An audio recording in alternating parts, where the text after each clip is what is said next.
All right, so I think everybody should be ready now. So, all right, so we are in session 5.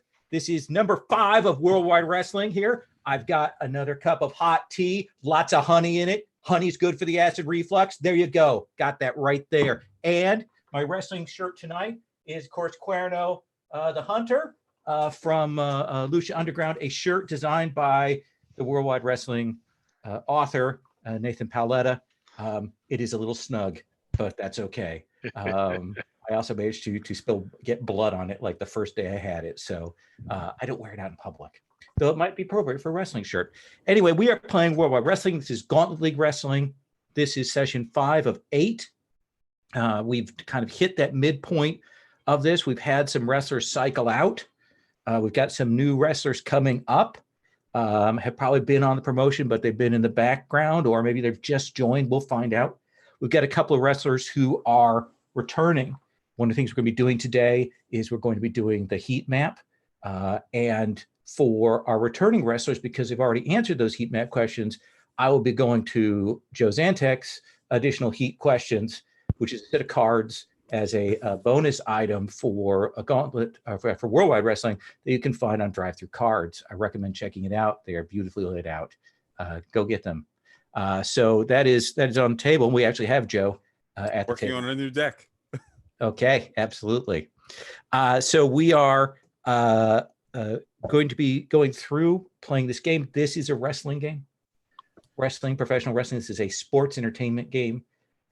So we recognize that sometimes material is problematic, that sometimes material is objectionable. We have as our default safety tool on the table for this the X card, which I take it everyone's familiar with. Is everybody familiar with the X card? That can be done verbally. That can be done in chat, however you want to handle that. One of the things we're going to talk about is all 3 of our returning wrestlers are all wrestlers that are, I would call, edgy. And we'll talk about their respective edginess as we go through. And that'll be in our kind of tone conversation during that character introduction part. One of the wrestlers that we have, for example, is Dave Dallas, whose player will be here a little bit later. Matt's very good about taking feedback, and he's been very good about checking in. He is running very much a MAGA style, obnoxious character, pushing all of those stereotypes. He has checked in repeatedly, and will check in again with people to make sure that people are okay with where he's going with it, what he's doing. So if you're like, I'm uncool with that, don't feel afraid at all about X carding Matt, asking him to dial it back, because he's always been incredibly responsive about that. So we are going to deal with that. We're going to have that on the table. And so I want to let our new players, I'm going to come and look and see where people are at. While they are getting their final touches in place, I'd like to have our 2 returning players talk for a moment about who their characters are and what they see as the boundaries for those characters. And let's start with the character who has taken the playbook that is about pushing those boundaries. Chris, can you please tell us about Maximilian Malin? Okay, I'm playing Maximilian Milan, or Malin. Sorry, I keep flubbing my French. Okay, and he, him, right? Yes. Okay. And there is he's playing kind of an old school, like, foreign heel kind of character. So that's kind of where he falls on the spectrum. Like, there's a little bit of that old school, like, oh, the Frenchman is like underhanded and sneaky and that sort of thing. So there's a lot of that in his style. But he also does these ridiculously intricate, like, French quotations for like all of his wrestling promos, where he insults the crowd with some bit of obscure French poetry nonsense that they don't really understand, and that makes him even madder. So far, he's really done well with all of those promos. Luck of the dice more than anything. That is, you've skirted the problems there. Yeah, I have no idea how how that many people got those obscure French quotation references and got so mad about them, but so far it's worked.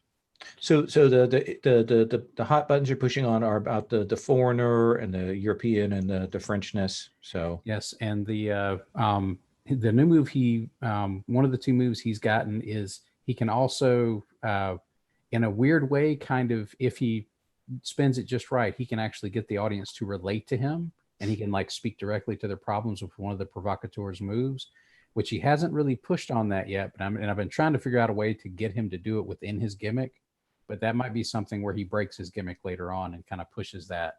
And I've been thinking about a way to actually make that move work. So are you happy with that move? Do you want to swap it out for something else? Oh no, I like the move and I really want it to work. Like that. It's like how am I going to get it to work? So that's going to be my project for this last little bit, is seeing if I can get in a position fictionally for him to make that move work, like as he's presenting his character. Awesome. And he plays the classic cowardly heel in the ring. Like he will sneak attack, he will run out of the ring, he will dodge, he will attack from behind, he will throw stuff in your face, and he will wrap you with his ridiculous fencing foil. He will trap you into nonsense masquerade matches where everyone has to wear a carnival mask. Just those are the kind of antics that he sort of pushes in the direction of. Perfect. And so that's Mr. Ramon.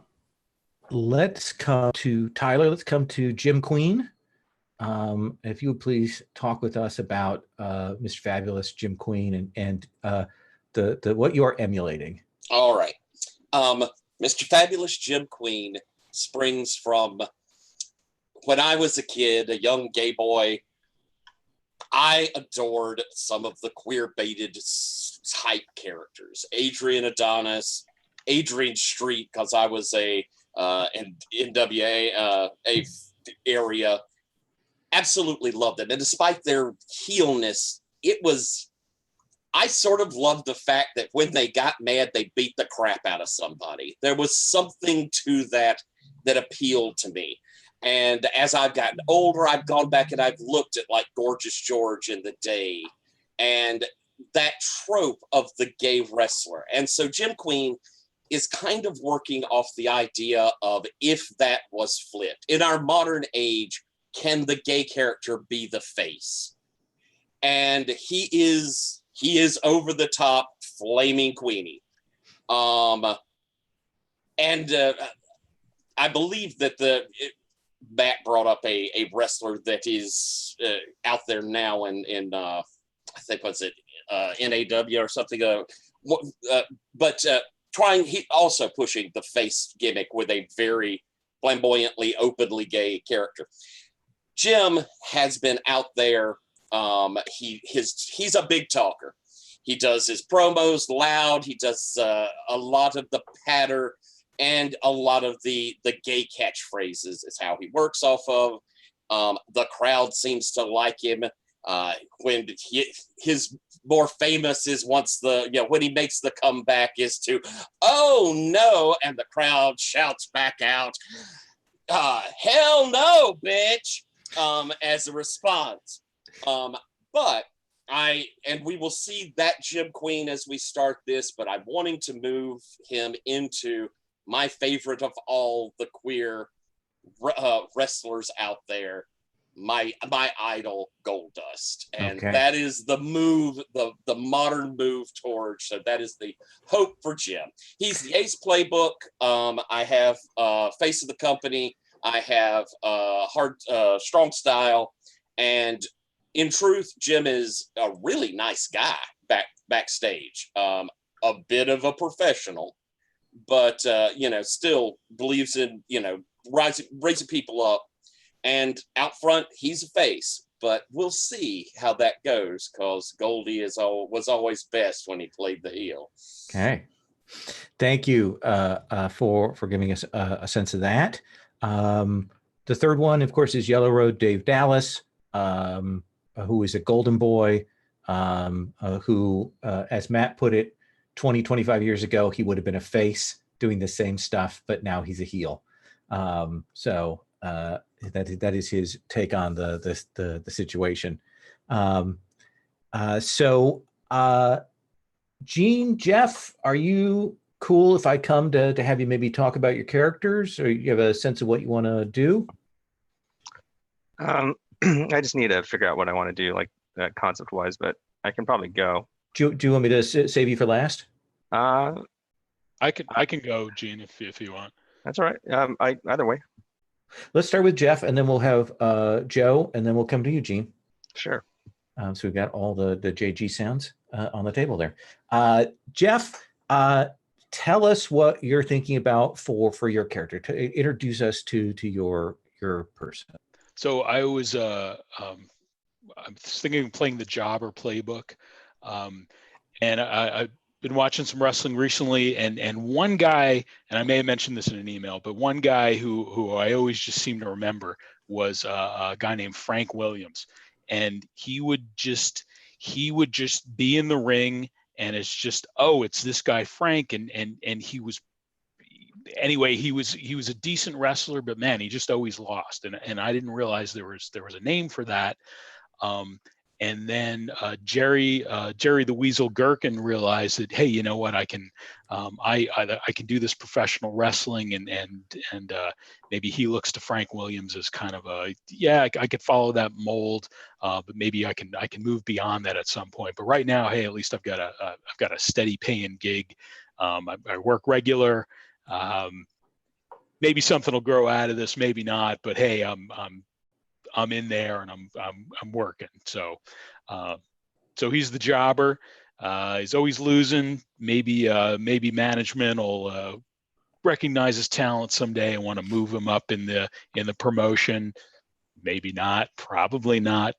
I wasn't sure if I should go heel or face. Looks like we have plenty of faces, so I could just as easily just play him up as a heel, Okay. thus the Weasel. So he's a jobber, but maybe he doesn't always play nice, and he doesn't roll over as quickly as others might prefer him.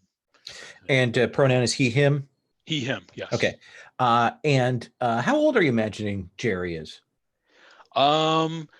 Maybe early 40s comes to mind. I don't know if that's too old. So yeah, he's an older wrestler. Okay, and that seems fair. Okay. And what are you thinking about taking for your moves? Let's see. So I've got do the job and career wrestler are selected. I see, and I picked two. That's a good question. If I had to pick something fast, No, you don't have to pick something fast. Go ahead and you can pick that on the fly. I just wanted to check in case you had made those choices. Do you think he's been with the promotion for a while, or do you think he just got called up, or what are you thinking? I think he's been with the promotion for a while. He was working someplace else for a while, so he was with another promotion for a good chunk of time. Things weren't really happening. He was working steady, but they weren't moving him up, and so when he got the opportunity to move, he did so, and he's been with this promotion for a while as well, and he's really hoping that I don't know, maybe my shot's going to come at some point. Excellent. That gives it a good sense. The other rival promotion in town is the Christian Non-Denominational Wrestling Federation. Okay. It appeared on screen, and has been an adversarial group. But there's plenty of other promotions around. So that seems perfect. We'll come back to you on those heat questions. Okay. Let's come to Joe. Joe, tell us about your wrestler. All right, I am playing Sable Tigresa under the Monster playbook. She's a luchadora from Mexico. She started off as a wrestler, made her way into a popular superhero telenovela, which you can watch on YouTube under Jim Crocker's channel, Pasión de las Pasiones. And then she on camera, she played like the popular anti-hero on the TV show, but she loves wrestling. So while the telenovela really helped skyrocket her popularity in Mexico, but she's wanted to get back into wrestling and the writers found a way to write her off. So she was able to like go back into the back on the circuit. And basically, like, she's a monster in the supernatural sense, where she's like empowered by like mystical artifacts. But yeah, she's currently a bit working as a baby face, but she can go back and forth because she's been at it for a while, like late 20s, early 30s. I see her as. I've got like the two pictures. The one's the mask, and like the other is like for the costume. I like that. So let me ask you, do you think you've been here with Gauntlet League Wrestling for a while? Or yeah, based off the key questions I'm going to ask. Yeah, like she's been on or off. Okay. We do have a couple of other lucha-based characters on the roster summary. So Hombre de Oro and Dr. Explosiones, and so they're on there. So we definitely had a tradition of that. So I think that seems. I don't have to move because I'm not a luchador, but right. Eventually I'm gonna take that tradicione move. Okay. All right. I think that gives a good sense of Sable Tigresa. I like it. Gene, let's come to you. Let's have you tell us about your character as you're conceiving them. Sure. My character is Joey Terremoto Torres. He is a luchador, and Terremoto is Spanish for earthquake. He's masked, and he is the third person to wear the same mask. So he's from a stable in Mexico. His greatest shame is that he's not actually Mexican. He was born in Escondido, California, and he's Puerto Rican. So okay. So it's important to him that he's never unmasked. Although he can probably pull it off in front of the gringos. Any Mexican would know he's not really a Mexican. So do you imagine that this is a case that he inherited the mask from a family line, or just took it for working? How did it come into your possession?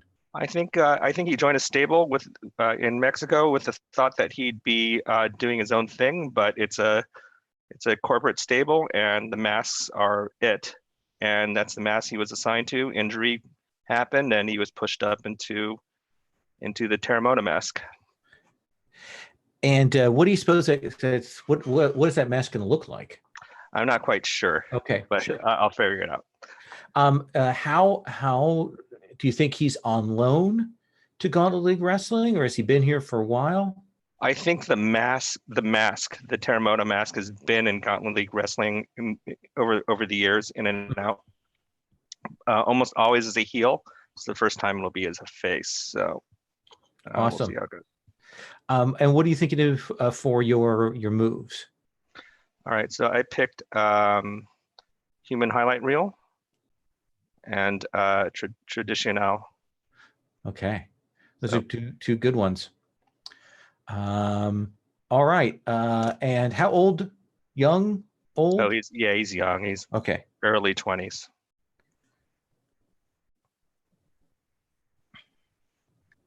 Excellent. All right. Should I say the moves that I took?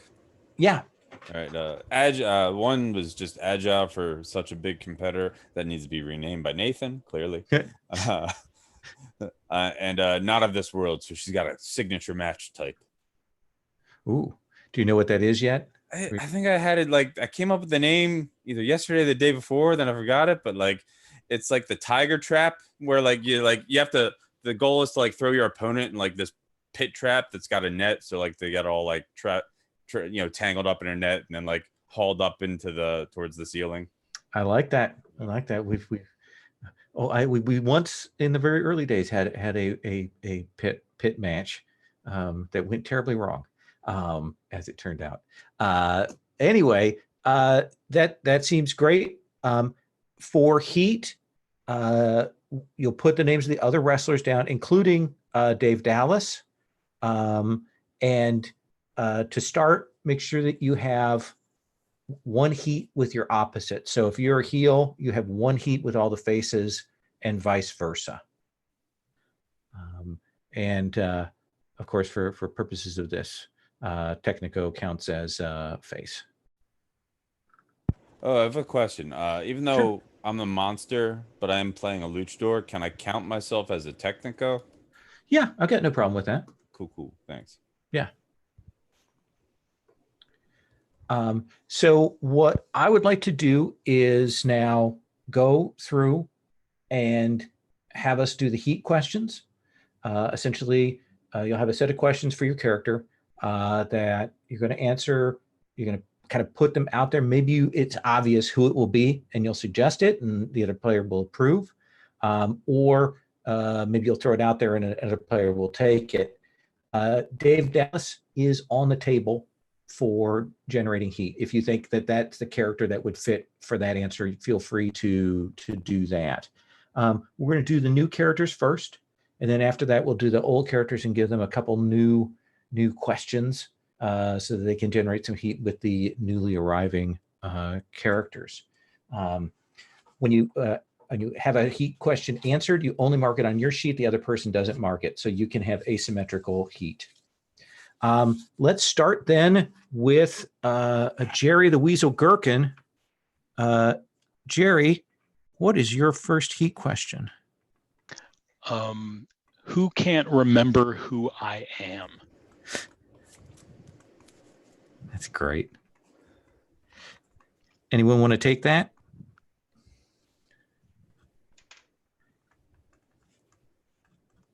Nobody can remember who I am. That's right.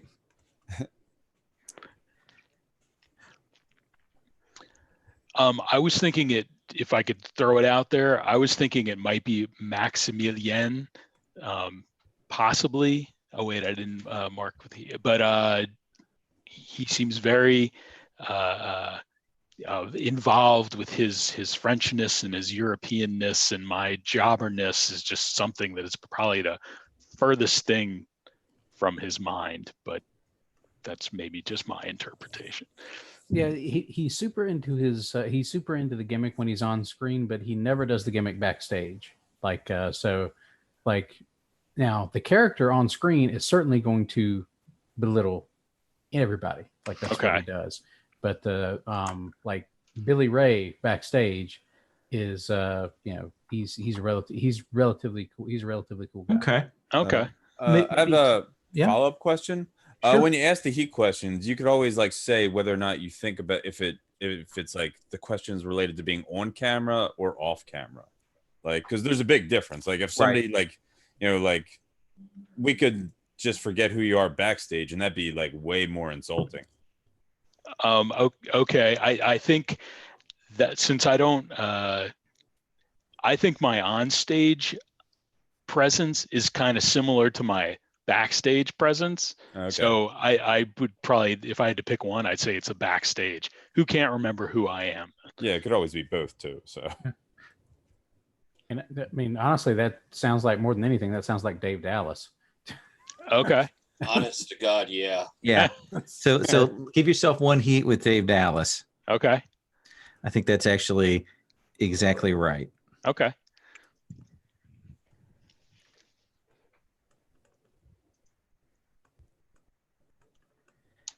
And then your second heat question? Oh, okay.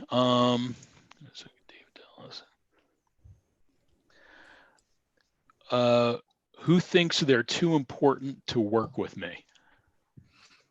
Ooh, interesting. I hate seeing your questions hanging out there. I wonder if I just don't see Jim feeling that way, but I am up for a belt run, so anybody else feel like if nobody's like feeling, I have extra questions always at hand. So because also like I like to say, like if you have an idea for who you want to think they're too good for you, I mean, like always pitch that. Again, that sounds like, I mean, it plays off the previous one with Dave Dallas too. So it is the jobber does run that gamut there. Because I've got like some new questions I'm trying to test out where they're very like storyline based. I'm open to those. I'm not totally familiar with all the other wrestlers, so yeah. I'm open. Definitely. Joe, why don't you throw us one of your new questions from your upcoming a heat question set, soon to be on Drive Through RPG. All right. Okay. And the promotion's pretty bonkers already, right? It's a little bonkers. Okay, so here's one. Who were you the twin of before faking your death and returning with a different face and name?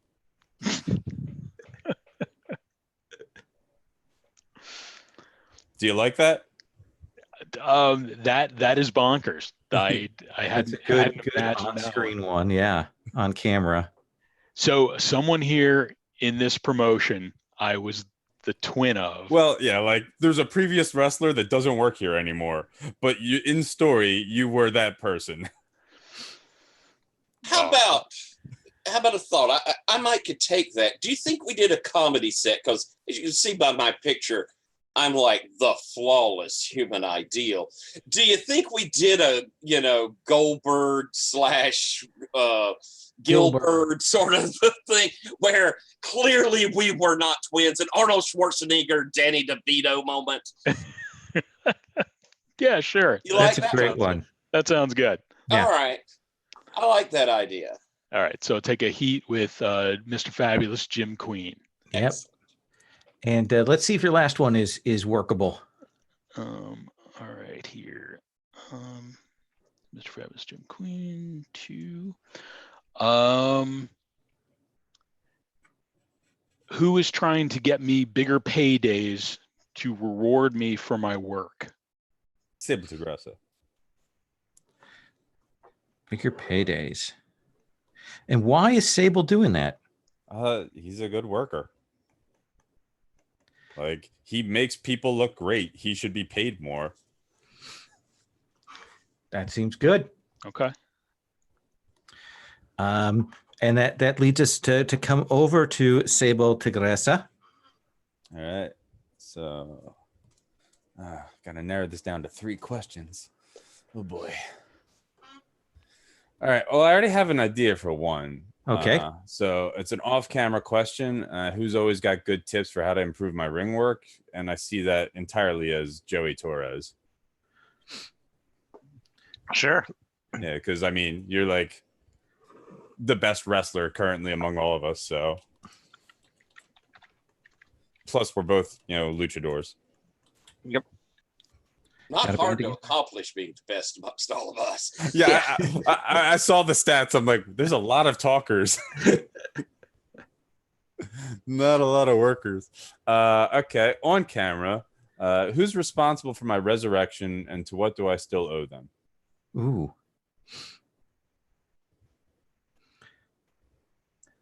It looks like Malin. See, I can see since they're booking you as a face now, I can see Malin having worked in, like having you brought in to end one of his like insulting rants or something like that. Kind of in a similar way to how he did with Valentina Verdict in the last series. Like basically you like he's in the middle of one of his rants and like you did the mystical supernatural poof kind of appearance and then kicked the snot out of him because he was being insulting in French and he needed so the way I see it, if you're cool with this, is like you being the bad guy are responsible for resurrecting her from the afterlife, and now you've got like hold over her, basically. Like you've got like control over her, and she hates it because bad guy, good guy.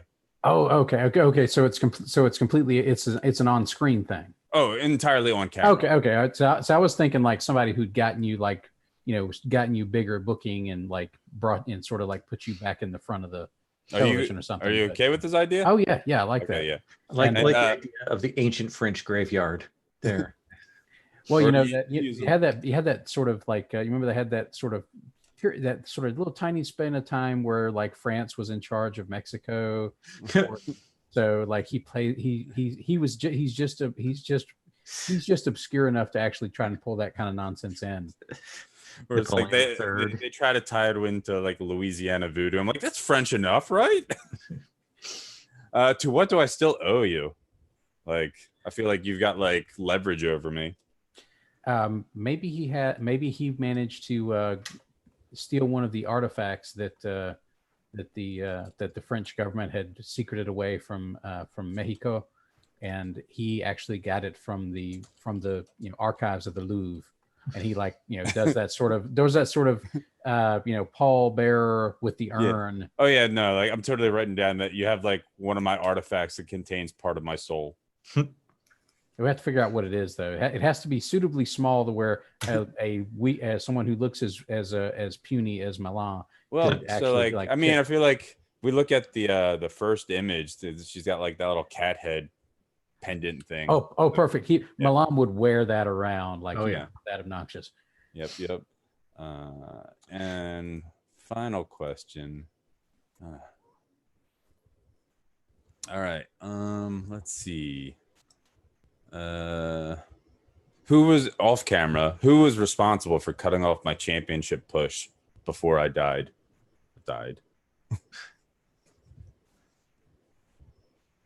I can take it. All right. Yeah, Jim Queen. Jim Queen's a jerk backstage. Well, not really, but I am a fan of the belts. I play the politics every once in a while. He has the DM belt. So not the big one, not the MC belt, but the DM one. Got that last time. What the hell, Jim? So that's Jim. Let's come to Joey Terremoto. Terremoto, what is your first heat question? All right. Who allied with me on my first team? Ooh. I volunteer. Okay. Although you might be better for a later question. Oh, what's the other question? Either who thinks I don't deserve my mask, which is a good one for that. If we want to set each other up as rivals, but if you're more like the big sister thing right now, then we can also do the fourth question, which is who's trying to convince me to change my style, my mask, or both. Well, we're both faces, so that's why I think like team together worked pretty well. And that could have even been back in Mexico. Yeah, I'm totally down with that. Okay. So we'll do it. The next question is, who is ripping off my high flying style?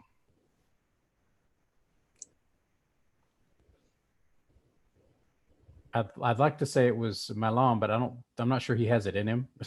But I mean, maybe he does a lot. Maybe he during his like little nonsense things, like he tries to play off the sort of the athleticism a little bit, but he can't really pull off any of the moves. So it's kind of ridiculous when he does it. Undercutting it. That's good. Like he's bad at it, and maybe it's part of his heel gimmick. Like he's sort of doing that, and like the maybe the side effect is like him doing it kind of makes it look a little more ridiculous. So it's kind of annoying. Like even though he's playing it up that he's an incompetent heel and obviously can't do that, maybe it kind of deadpans the crowd a little bit for when you guys come out and really put on the real show. Sure. I have a question. Is he doing it on purpose just to, on camera get into Terremoto's craw? I think that like backstage, no, he doesn't think of it that way. He thinks he's just basically playing the heel. Yeah, that's what I'm asking. Like on camera, is it a character thing that like is like I'm better than him? I can do anything he can do. Watch. Yeah, and I think that's part of what it is. It's okay. Like on camera, he's trying to make he's playing up the character as kind of ridiculous, and it's just ridiculous that he tries to do this stuff because everybody can see he can't. Like he's thinking that's setting him up as more of a heel so that you guys either of the two luchadors would soundly thrash him as soon as they caught him trying to do any of that stuff. But like it also kind of like weirds out the crowd a little bit by seeing me like obviously flub those things when I try them. Cool. Okay. And your third one? My third question is, who thinks I don't deserve my mask or overall look?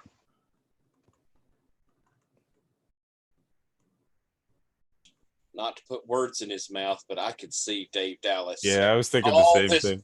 All this mask shit, I ain't putting up with that. Show your face. Are you good with that, Gene? Yeah, for sure. but I also could have possibly seen the Weasel if Jeff was into it. So that just not buying the mask, just it's the wrong character. Yeah, it's like, Well, no, the question is who thinks I don't deserve it. Jeff might be the best answer for the fourth question, which is actually kind of similar, which is who is trying to convince me to change my style, my mask, or both. I like that. Does that work for you? Jerry? Did you hear the? Oh, yeah. Sorry, I'm Jeff or Jerry. Yes, I'm both. Yeah, that would be fine. So I'm sorry, which one? The one where I think you should change your style, or Changing my style. So we'll slot Dave in to say that Dave doesn't think I deserve the mask, and we'll say that Jeff/Jerry thinks that I should change my style or my mask. I cannot wait to see how Dave Dallas phrases that he doesn't think like someone deserves a luchador mask. That is going to be classic. Let's come to you, Malin or Malin. Who stole your original finisher and never gave you any credit? You mean the axe kick I stole from like 5 other people? Yeah, but who stole your original finisher? Oh gosh, I haven't even thought of what was his original finisher have been.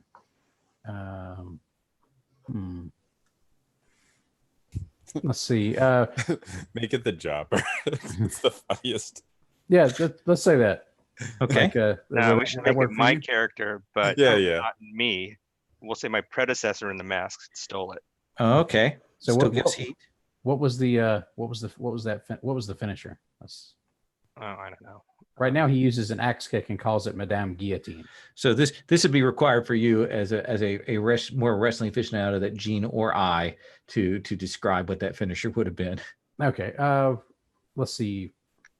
I think he used let me see, something suitably French. I think his original finisher was like a dang it. Yeah, I'll think about it. I'll come back to that. Okay. I might post it. Who helped you develop your image? Malin. I could see, like, experience wise, I could also see that being Jerry as well, but Malin's kind of over the topness really fits into sort of a lot of the like Lucha Underground style, like hyper dramatic stuff. So I could see like either the two luchadors being someone who helped sort of get him into the mindset he'd need to be to sort of play this sort of over the top, heel character. So maybe either Torres or Tigresa. Either one of you feel strongly about that? Yeah, no, it works. Yeah, I could see either being Tigresa or even Jerry because he's like the experienced hand. That's kind of, I could see it from that point of view. So I've seen different wrestlers like that. I've seen that style. I think I've seen what works. He's like, I may not be good at it, but I'm good at helping others. Huh? Yeah, I'm great at giving advice, that kind of thing. I could tell you what to do. So Jerry, then on that one? That works. Okay. And then let's come to Jim Queen. Let me ask you this. Who has been shooting their mouth off backstage and can't quite back it up?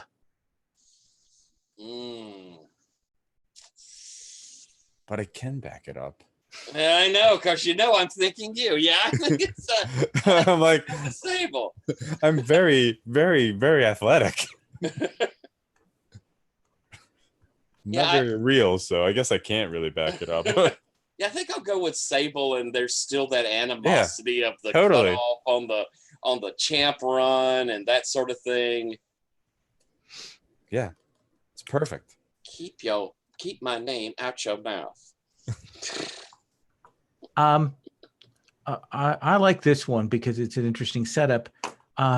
Jim, who are you in a best of 7, ongoing, long-term best of 7 match with, and how many matches deep are you into that?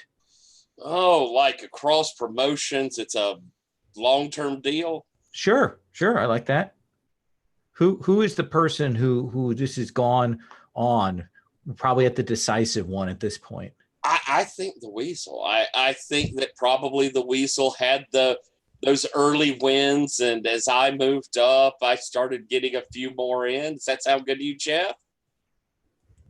Yeah, that definitely does. That definitely does. Love it.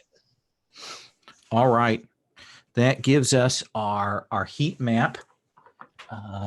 So here's what we're going to do is we're going to take about 10 minutes for our mid-session break. And while that is going on, I am going to book the matches, and then we're going to go ahead and get rolling here. So that'll take us right to the hour on a 10-minute break, and when we will come back. All right. Mhm.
I think it's that bond between Malin and Sable is really interesting. As I mentioned up there, it was, I believe, Emperor Maximilian was the French Emperor of Mexico, so that works out kind of cool.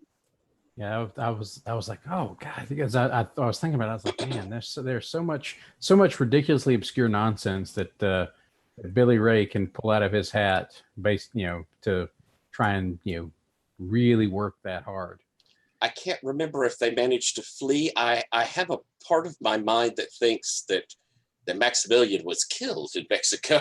Well, see, that's what I think makes it such a great thing for Malone to lean on, and then have somebody like throw that right back in his face. It's the perfect setup. It's like an underhanded pitch to the baby face to really kick that back at him, which is how all the best heel promos really work. There's got to be the softball for the other person to kick back. We can't use real history, people. It's a wrestling show.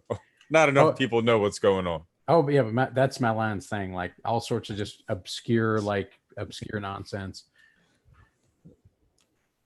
And Yeah, so far he's quoting Sartre in a previous episode. So it's edutainment. Yes, we'll just call this the Educational Wrestling Federation. That's going to be what we're going into now. So we come back to Gauntlet League Wrestling. We established last time in a change over with the promotion that they got an established arena. It is not a great arena. It is an old style, old school 50s, 60s ring with the seats and the arena around it, dangerously hung scaffolding up above, not great ventilation, all of that. But they signed a contract and it was cheap. And so your GM, Wolf Backhouse, is very excited about that because it means they don't have to play at the fairgrounds anymore, which was what was happening. So they are relieved in that regard. And we're going to come in here tonight. A few questions because we haven't really established a lot about this arena. So I do have a few questions here before we get rolling into the show itself. Let me ask this, Tyler, what is the name of this arena? Ooh, I think it's coming because I believe we established that it was at one point an old theater. Right. So I think it's the Majestic. The Majestic. I like that. And Joe, obviously, they don't have wrestling shows here all the time, and they do have to raise a little more money. So, what on the off nights that they're working, that they have some spare space here? What kind of event or show or thing goes on here in the Majestic on the non-wrestling nights? It's a nightclub. Like a regular serve liquor nightclub or more like a kids? Okay. No, there's liquor license.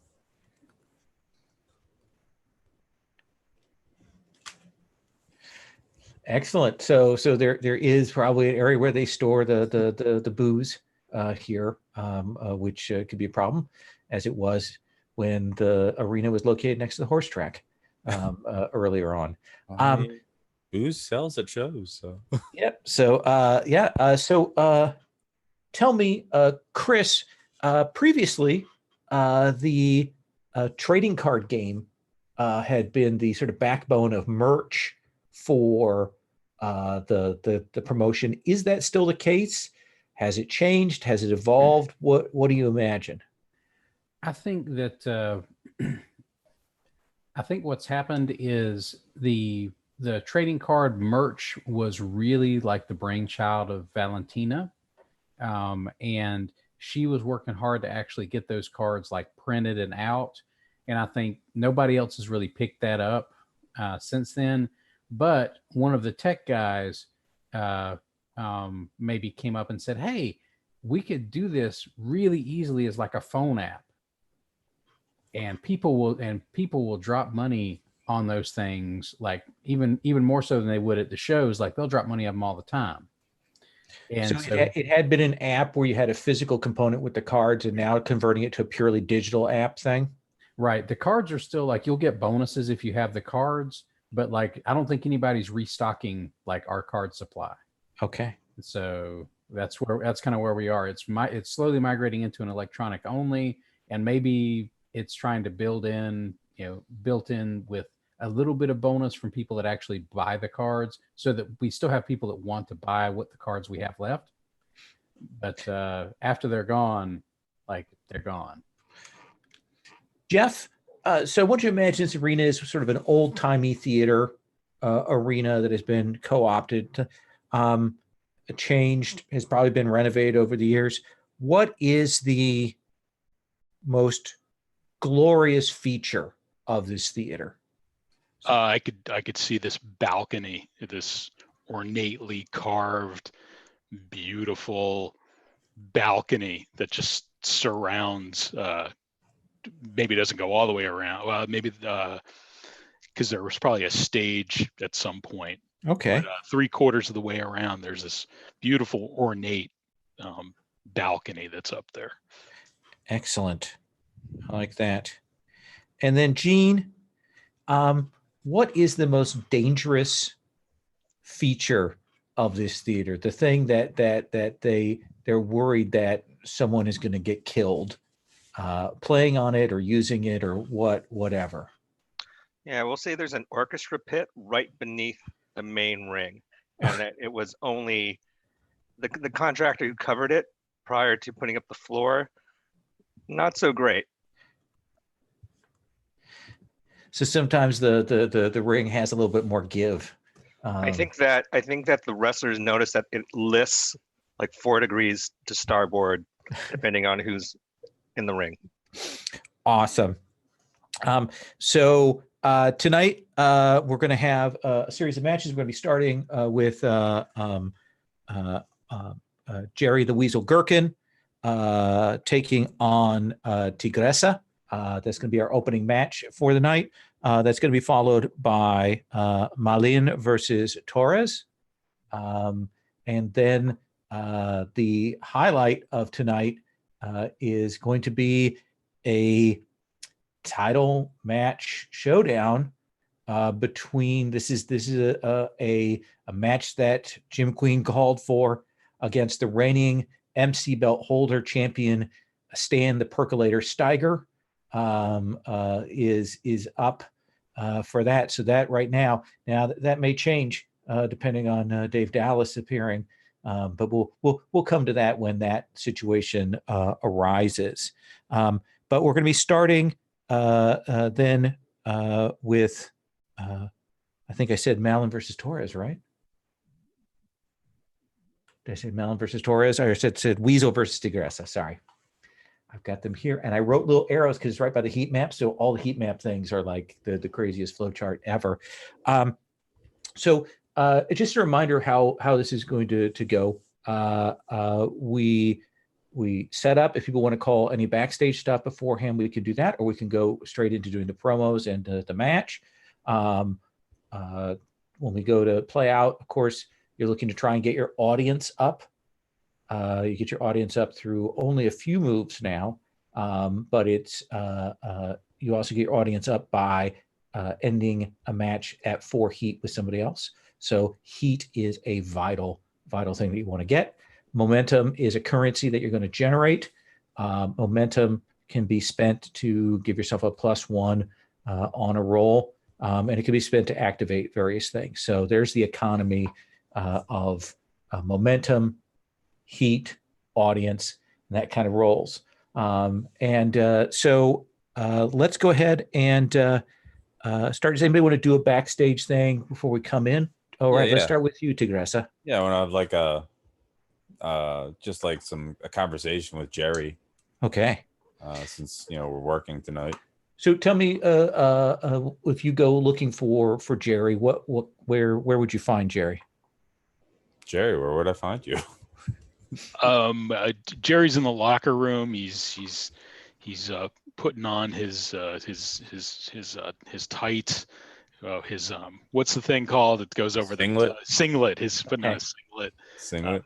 His boots are tied up, and he's kind of leaning over and trying to chat himself up and kind of like tapping himself on either side of the face. And I think you've probably seen him go through this before. It's yeah. I'm not going to interrupt the ritual. I understand superstitions, wrestling. But he's almost done. He's like 3 slaps to each cheek, and he shrugs his shoulders, and he kind of stands up, and that's when you know it's like, okay, he's all right. finished doing Jerry, we're working tonight. I was wondering if you wanted to go over anything before our match. Yeah, sure. Any specific spots you want to get in? Why don't you take the lead on that? What would you have in mind there? Well, I don't know. Like, I'm obviously I'm gonna do some springboards hopefully. But like I want to make sure I want to make sure you look good too. So I just want to I'll do we'll do some rope work, and maybe if I could get you into a couple body slam, that kind of thing. Yeah. We could totally do like a test of strength type thing where I like do some flips out of it. Okay, that'd be pretty good. And yeah, maybe something where I have a moment or two to shine. Maybe I don't think I can press you or anything like that, but I mean a good clothesline or something off the ropes. And are you okay with taking a toss to the crowd? Yeah, sure. If that works, for you, Sable. Yeah. Just let's hope we don't mess it up. No, yeah, right. I'm good with that. I think that's a great idea. Any idea for the finish? What do you think that's going to look like? We'll play it by ear, but like fingers crossed that if they have me going over, I don't know. Like so like mechanically we know he's the jobber, but like fictionally, do we know that he's always losing? That's a good question. How do you think that's presented there, Jerry? Do you think that people go, "Oh, it's the jobber," and they know? I think the people that I'm working with, they're professionals. They've probably been around for a while. So in short, yeah, I think they know that Jerry is, he's the jobber, and the carpenter. Even though we're talking the official about term backstage, because you build things. and even though Sable is kind of like, oh, maybe they'll put me over, but it's kind of a given, and we kind of know. Well, then I ask, do you want if since they have say we have the booking like we were told, how do you want to end this? Do you want to tap out, or do you want me to pin you? Oh, definitely a pin. Okay.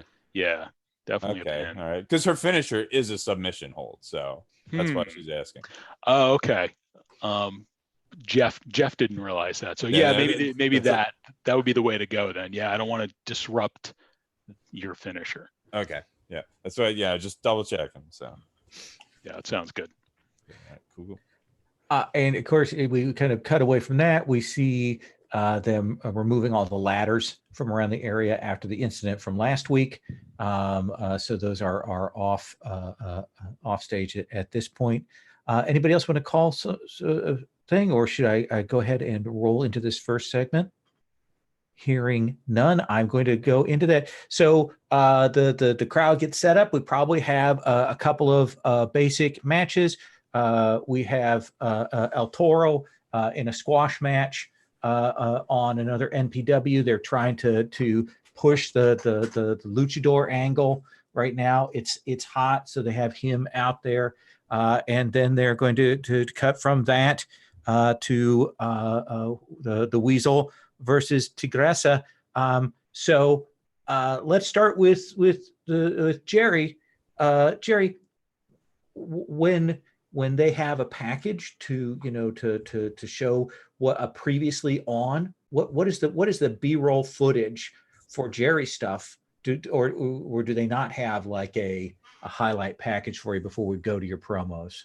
It's probably a lot of I'm imagining there's shots of like kind of Jerry in the ring, kind of getting ready for the match, and maybe walking back and forth. I'm picturing, hey, he gets a clothesline in there, and hey, this could be really exciting. And then the rest of it is just, I think, just a lot of him waiting. Okay.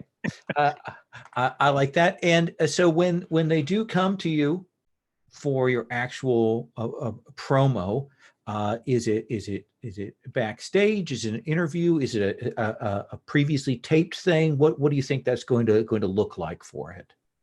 I'm picturing. Is there like a place where the interviews are done? Absolutely, yeah. Victoria Onyx is the she has a little thin microphone. Last week she was very nasty to some of the wrestlers, so she is the interviewer. People are a little gun shy, but yeah, she'll come down to interview you, and she'll say, Weasel. So do you have anything you want to say about today's match against Tigressa? Tigressa is a very, very accomplished wrestler, but I think she's going to have a bit of trouble tonight because I'm bringing it all, and she's really going to have to step up. She's a challenging opponent, very talented, but I think I'm really going to bring it tonight. So Tigressa better be ready. Okay, that sounds like a good, solid, basic promo. And you have a target for this. Let's have you go ahead and roll. This is with Look, and we have the link for the roller in the chat there. Okay, and this is my first one of these. So 2 dice and just verifying my look. Okay. And pick a color, and here goes. Submit. 4 and a 2 is a 6. Minus 2 is a 4. So, what is it that makes this promo not work? What is it? Is it a technical thing? Is it his presentation? What do you think that happens here? Nobody buys it.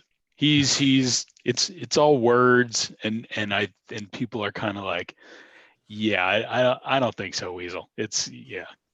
Yeah, and they're waiting for Tigressa. I mean, they're waiting for her to come on. They're very excited about that.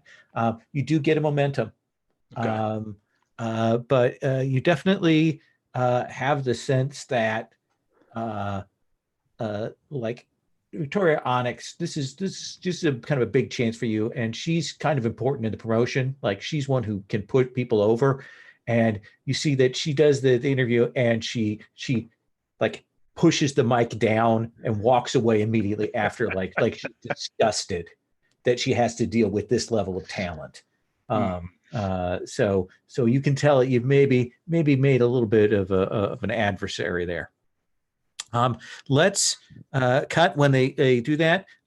What does the broadcast they show on the big screen as close to a jumbotron as they can? It's just a large tron in here of the sort of the highlight reel of Sable. What do we see in that before we go to your promo?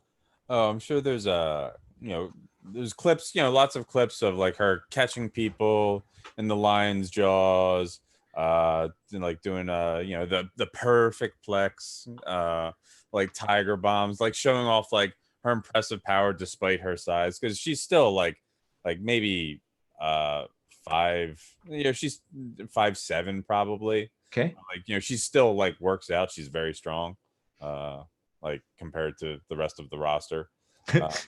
Fair enough.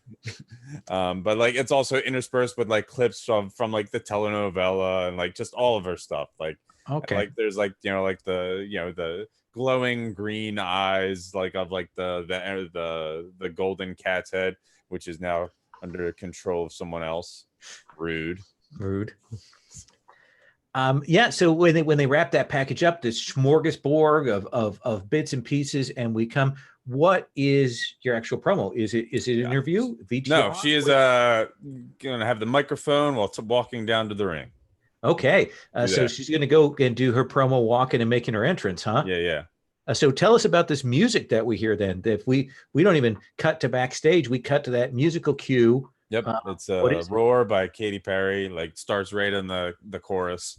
The Eye of the Tiger, and it's like, like the the theater's probably not, we probably do not have pyro. No. But there's probably like fog machine type stuff. Oh yeah. Because that, the stuff that's not super flammable, as like, she like comes out of the curtain and she does like, like the posing and like, slapping hands for the little kids.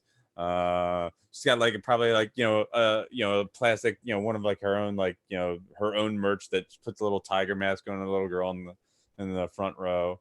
Before, like, she pulls the microphone out of somewhere.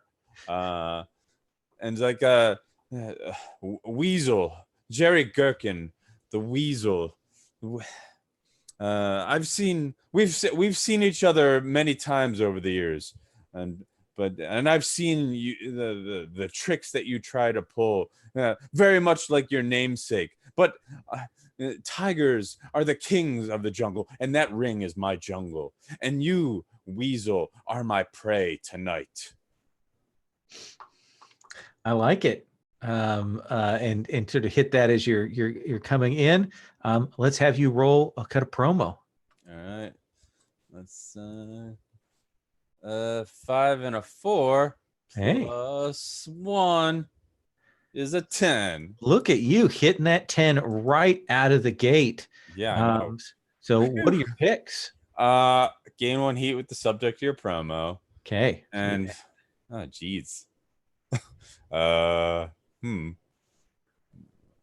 we're already booked in a match. Let's add. I guess I'm adding a stipulation. What kind of stipulation? That's what I'm trying to figure out. It's too early to do the signature match because also I can do that whenever I want. But let's see. Let's say Jerry comes back with counters with like, all right, like he's like, you think it's going to be a 2 out of 3 falls match. Okay. Yeah, just keep it nice and simple. So let's do that. You get up in the ring. Your music is still playing. Jerry, you have to kind of play a little bit of catch up here. What is your entrance music? I'm always picturing that I'm just always like in the ring. Oh, okay. So like, but my entrance, it's I was thinking it was like Wild Side by Motley Crue, and because that's a real rockin' tune, and it is, but yeah, he comes out to that and it gets him pumped.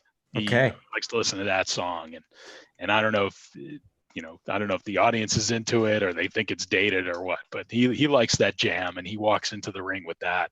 And he kind of walks in and kind of waves his hand here and there, but yeah. How tall is he? I was picturing he's about 5'9", Okay. 5'10", thereabouts. You don't have a huge size differential between the two. No. All right, so we're going to have you two in the ring. Sable hit that better, so we're going to have her start in charge of the match. My question is, who would like to be on the announcer's desk? Who wants to take first crack at the announcement? I'll hop on it. Tyler? Okay. Tyler, so why don't you set up the announcer for us and give us that, and then we'll get rolling to the match. All right, folks, it's Big Bob Buckland, and I'm telling you, we are looking forward to something here tonight. You see, Sable Tigressa is going up against the Weasel. And this is not just one for you. It is 2 out of 3 matches. And I'm telling you, Katie, bar the door. It is going to get hot in here tonight. Excellent. So Tigressa, you start in command of this match. Let's see how you start that off. All right, sure. Like we're doing like the circling thing at first, as like but then like like he calls for the test of strength, and I reach up, but I'm like, just, he's 2 inches, got 2 inches on me before like we finally do the lock up as like, and like he's pushing me back, and like I'm doing like the arched back type thing before I like start power back and, like coming back up. That's when like I'm going to leap up onto it, like, like, so like, do like the sit on his shoulders and backflip out of it before I, arm drag him back towards the ropes. Okay. So do you think that that's the spot that you want to roll at with doing the arm drag? Yeah, it's like the whole like sequence of like the, where I'm like doing the back arch where like the head's up before like coming back up and doing like the flipperoo into the arm drag. That feels like body. Does that feel like body to you for the? It was either that or heat, because it's like something we discussed backstage. Okay, yeah, you did the sequence to discuss it. So since you did that, I'll say sure. Yes. Just to those of you who haven't played with me before, if heat gets used if you've set up something. If you haven't, then it gets used if you describe like a big sequence, like it's a highlight reel kind of thing. Those are the 2 times that you would use heat. So let's go ahead and what is your heat? It is now 2. Now 2. Let's have you go ahead and roll with that. Well, thank God. 5 on the dice, so plus 2 is a 7. That's a 7. So doesn't hit quite as good as you want. Do you want to keep control or you want to hand it over? I want to hand control over. Okay. How does Jerry get the upper hand here? So the move doesn't appear to have gone as well as Sable had planned, and he's able to kind of twist out of it and push her off into the corner, and he kind of stands back and then he runs towards her and he's going to try and elbow her while she's in the corner. She spins out of the way and I slam into the corner there. Do I just keep going? Is that yeah, you keep going. You keep narrating. So yeah, you'll keep narrating until you're like, oh, I think this is a like a spot I'd like to roll for. Okay. She comes in and I move out of the corner, and then I spin around and slam into her with the elbow, and then I'm going to take her and throw her into the turnbuckle on the other side of the ring. So what I'm thinking is I want to see if I can throw her into the opposite corner without her countering that move on me. Does that make sense? Yeah, and if you're still doing this as wrestling move, so we're talking about the physical strength. So you would roll with your body for that. Okay. And Sable was moving awful quick, but it looks like the weasels trapped her in the corner. And here we go. Roll selected. That's a 7, straight 7. Okay, so you throw her. Doesn't quite hit as much as you want. Like she slams into it. You could keep control of the match, or you can hand it off and take a momentum. I'll take the momentum. Absolutely. DeGrasso, you hit against that and come back. And like, is it the where like you slam me between the ropes and so my shoulder hits the post? I was thinking like just your back slams into the back of the corner. Gotcha. All right, cool. So yeah, at this point, like I see you like, sort of like, what was it like, taunting the crowd as they're booing you, as like I'm like, writhing my back, so much pain. Before like you finally come over and like, like you grab her like by the hair to drag her into the middle of the ring and like to take her up and over with like a hold her up in the air with like a stalling suplex. But before like, she's like kicking her legs to like wildly get out of it.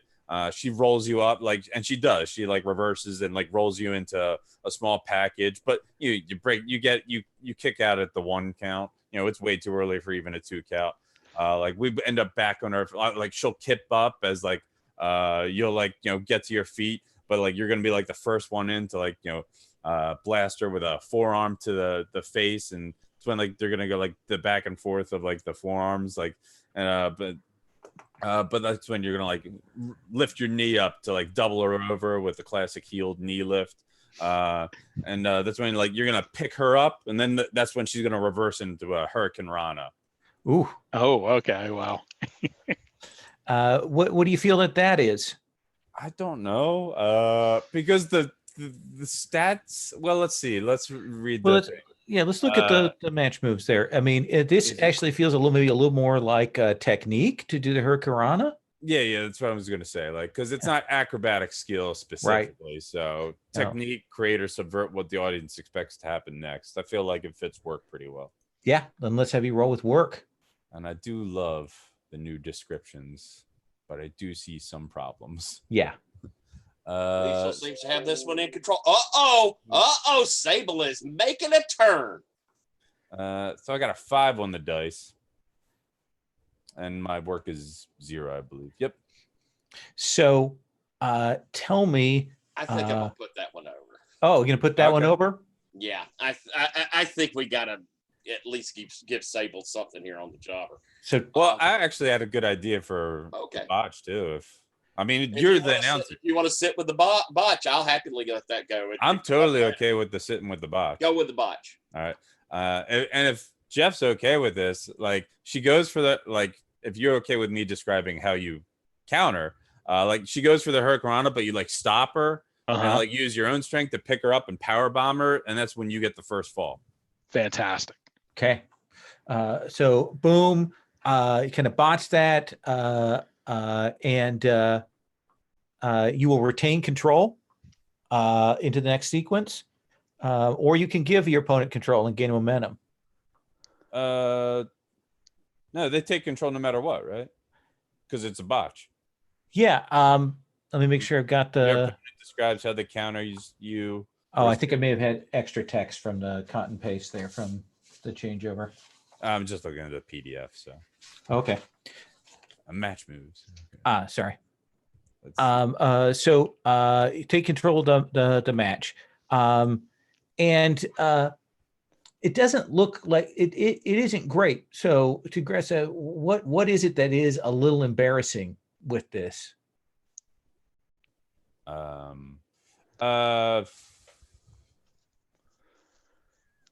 don't know. Like that's why I was going for like him just reversing it. Okay, and for you weren't quite prepared for that to happen. Is this just him compensating for that? Maybe like my mask comes like twisted. So okay. So maybe he gets the fall earlier than you had planned it. But we got that one fall down, and you've got control of the match. Then Jerry. Okay, so we're both up. We'll do that circle around the ring again, and I'm gonna call for the test of strength, and Tigressa starts to come up, and I do the knee into the midsection, and while she's doubled over, take her and throw her into the ring, into the ropes, so she comes bouncing out, and I'm going to try and take her down with a clothesline, she totally flips upside down for you.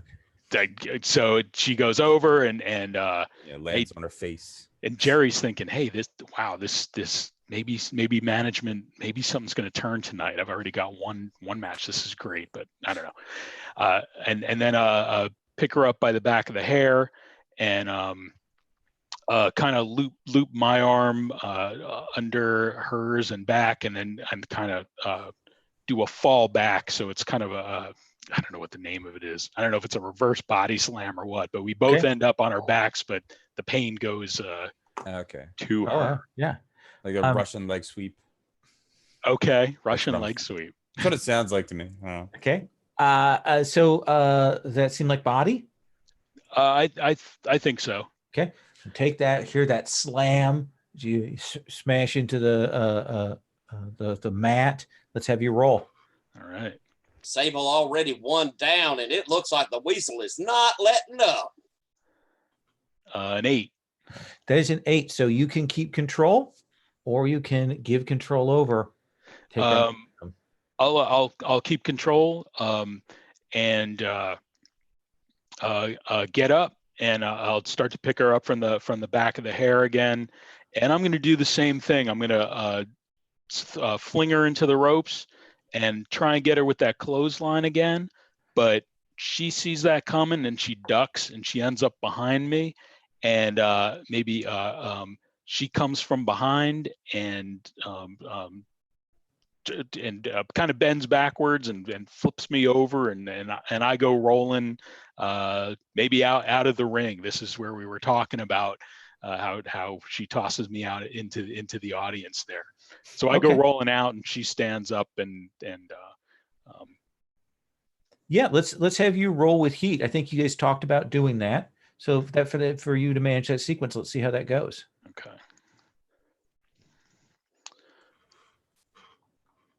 Ooh, a 3. Oh, but with heat, heat with Sable, that puts it 2. to a 5. Now you have momentum. You get some momentum to not have this botch because you're going out of the ring. And that could end up bad. The GM could say, I think you might be injuring yourself at that point. All right, I'll spend my 2 momentum. I'll put me up to a 7. Okay. So it doesn't, you hit that and you go out of the ring and you keep a little bit of control as you go out rather than face planting. And do you want to still keep control, or you want to hand it off to her? I'll hand it off. Okay. So Sable, you'll probably see that did not land for him as well as he wanted. Mm-hmm. Mm-hmm. And so he's outside the ring now, or? Yeah. Okay, double checking. Stan, I think I got up. I'll let you decide that. I think. Yeah. You totally get up. Like like look in and see, and you give me like a little hand motion, say, yeah, I'm good. It's like the referee is starting the count. What's commentary got to say? That's what I want to hear. Oh Lord, that was a hard hit. I'm telling you, the weasel went out of there flying, and it looks like Sable is on the prowl. Mm-hmm. Okay, like that. So like that's when like I'm rolling over, like stalking, like on like all fours, before like I like dart away from them to bounce off the ropes, and then let's go for like the tope suicido, whereas I leap like straight between the ropes, but he's gonna like catch me, and like he's gonna like try to like belly to belly suplex me over straight onto the entrance walkway. But I managed to like roll through with it and like spring back and catch him with the diamond cutter. What does that feel like to you? I don't know. I mean, for me, it feels like work. It feels a little bit. Yeah, it does feel like I'm really doing a lot of stuff that subverts the expectations. Yep. I really gotta start narrating towards my strengths. What the heck, Joe? At least it's a 0 and not a negative. Goodness gracious, you are seeing something happening here. Oh my Lord, ladies and gentlemen, I do not recommend this for you to do at home. Well, that's a 4 total. So that is a 4 total. How much momentum do you have? I don't think I only have 2. Okay. Unless so commentary puts me over. So I think commentary's already put you over once, right? No, because I ended up not taking it. Yeah. Do you want to do that? Yeah. This is a big sequence. So, holy cow! Look at the collision we have there on the ramp, ladies and gentlemen. You're not only getting something inside the ring, you're getting it outside too. Oh, how are they ever gonna meet this count? So, yeah. Do you want to keep control then? I do want to keep control. Okay. Yeah. Like just barely eke that out, and then. Yeah. So we're like, all right, you okay? All right. So like as we're like stumbling, like getting back to the feet, like the count, had to reset because somebody else exited the ring. So like they're doing the slow count as we get up to our feet. That's when like I grab him and like just lift him overhead in the gorilla press as I'm like posing around, and I'm gonna toss him over the top rope into the ring. Oof. Does that feel like body, or are you going for a full feat of strength? Yeah, I think I'm going for the athletic feat. Okay, let's have you do that. So see if roll it. All right, let's see what I can do. Hopefully. Oh, Jesus. So there's a 4, 5. I'll spend the 2 momentum to make Yeah. it 7. Probably a good call there. Nailed that promo though. Yeah. Nailed that promo. 7 or 9. It's a cool move, but I show the strain, gain 1 momentum, and pick either. Let's see. You do it, but it hurts. Have to sit out your next scheduled match. Someone steps in to cover for you, and you pull it off with their help. No, sit out my next scheduled match. Okay. Yeah. So, how do we see, like the people who are in the know? How do they know that hurt? Like it's like like I definitely like pulled like a muscle or something. It's just like like there's like the clear wince of pain that they can see in the mouth as she like holds her arm to like she rolls back under the bottom rope rather than doing like the flip over the top rope. Yeah, and here's the thing. You kind of hurt, and I think you know the count is coming. You are booked to win, Sable. Mm-hmm. So you need to set it up. You and get 2 falls basically. Yeah, got to get those 2 falls. Really show your dominance in this match here. So let's have you 2 work out how you get to that. Sure. So like, I get back in the ring and like he's sounding real bad because I just tossed him from the below the ring to over the top of the rope. So, I've got more of a dominant position. We probably like do like because like he's gonna start like mat wrestling at me, I think. So like where it's gonna be like lots of like pinning reversals. Mm-hmm. Before like I finally end up getting like the 3 count on the last one with like a nice mahi straw cradle. So that's how like we can get past the to tie it up 1 fall apiece. We've evened it up here. That's 1 fall apiece. Ooh. So I've got the do the job move. So when your opponent pins you for the win, do I roll my 2d6 to make them look great? Do I? He'll do that in a second. He's going to set up for that final. Okay. I think Tigressa is being gentle with you, not taking 2 falls in a row. You said you're evening it up 1 all, right? Yeah. Okay. Okay. So Tigressa is could have done that to you, but and goes to make you look a little bit good. So Tigressa, what is the actual move to the finisher? And then we got to resolve both of your finishing moves. I see. It's best 2 out of 3. What the finisher is. I forget what it is. Okay. All right. Okay. So yeah, just narrate up to that, and then I think we'll resolve the jobber roll first, and then resolve yours. Yeah. So like I want like after the fall, like the weasel like gets up and gets he's Weasley, so he does a quick thumb to the eye. He's grabbing at the mask and like trying to twist it, and like that's getting some good heel heat. Mm-hmm. Before like he's trying to go set up for his big finish type thing. Whereas like he's going I don't know what would the weasel's finisher be if people ever saw it. He likes to think he can pull off a good what is it? Not power bomb, where you set him up head between the knees. Pile driver.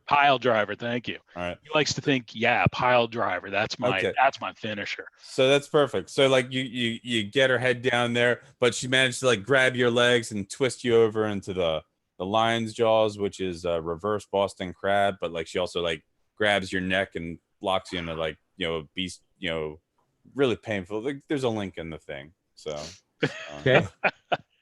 It's around it. That looks it's like the rocking horse type thing. Yeah.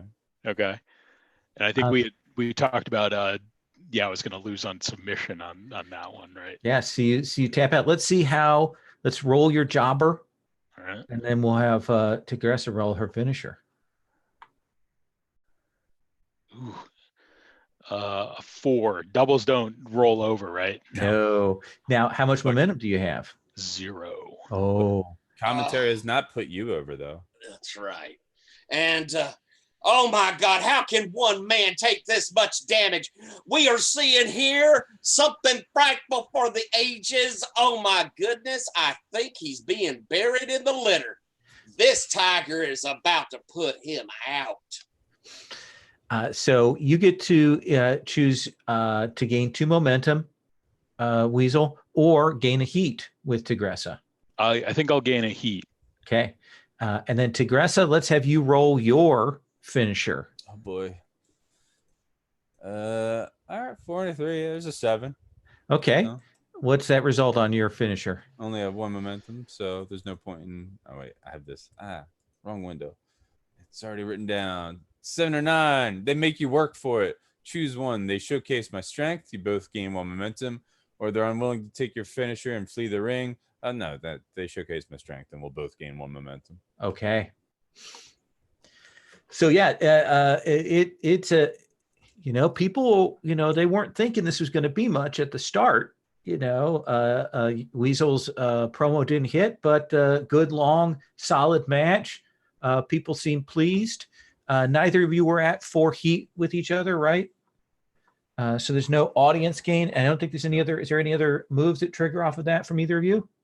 No, but like post match, after like the bell ring and my arms raised, I will like offer to extend my hand to Weasel, and I want to spend two momentum to gain another heat with him. Basically, Okay. you decide whether or not you want to shake the hand or if you just want to like walk away.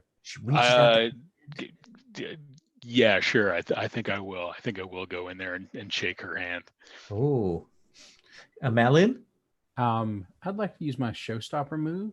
Okay. I want to show up with that amulet in my hand, and he raises it so that Tigressa can see it.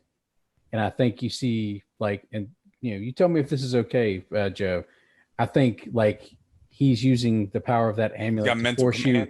Yes, to force you to just literally just beat the living stuffing out of the poor weasel. All right, yeah. We see that hand reach out. He starts to reach out, and then you start just slamming him around. Yeah, she's like breaking out the claws as she's just like tearing into his face, and she's like, ah. And then you see like Milan laugh maniacally as he turns, twisting the amulet around in his finger as he walks back to the back, laughing over his shoulder. Yeah, excellent. And once he's gone, that she's like, and then she just flees in horror of what she's done. Excellent. So we clear the ring as they get ready for that next sequence. I want to do a backstage thing. I want to first, Mr. Fabulous. You were there. Where does the percolator find you? Oh, good, because I was wanting something similar. Okay. I think that I'm probably setting up that room with my Chase Lounge and all that, preparing for my promo. And he's got one of those giant thermos mugs, the giant that you would normally put soda in, but it's it's all coffee in there, and he's got a lot of makeup on because the percolator is showing his age. But he'll come over to where you are, and he's like, Jim, it's been a while. It has. Looks like we're going to have a run. Yeah, well, a short run. I mean, you already got one belt. It's not like going to take the other one. That makes sense, I'm sure, right? Yeah. Oh, and it's nice. It's nice that we're seeing some people come up, and it's all good. It's all good. Oh, Perk, what are you wanting to see tonight? Well, I just, I haven't been in the ring for a while. I noticed. Up here, they've had Dreamboat Alex fronting for me here. Mm-hmm. So I really want to stomp you. I really want to show them what I got. That's my plan. Well, Perk, that doesn't seem real fair. I mean, come on. I just got a belt. We should at least have a little bit of something back and forth.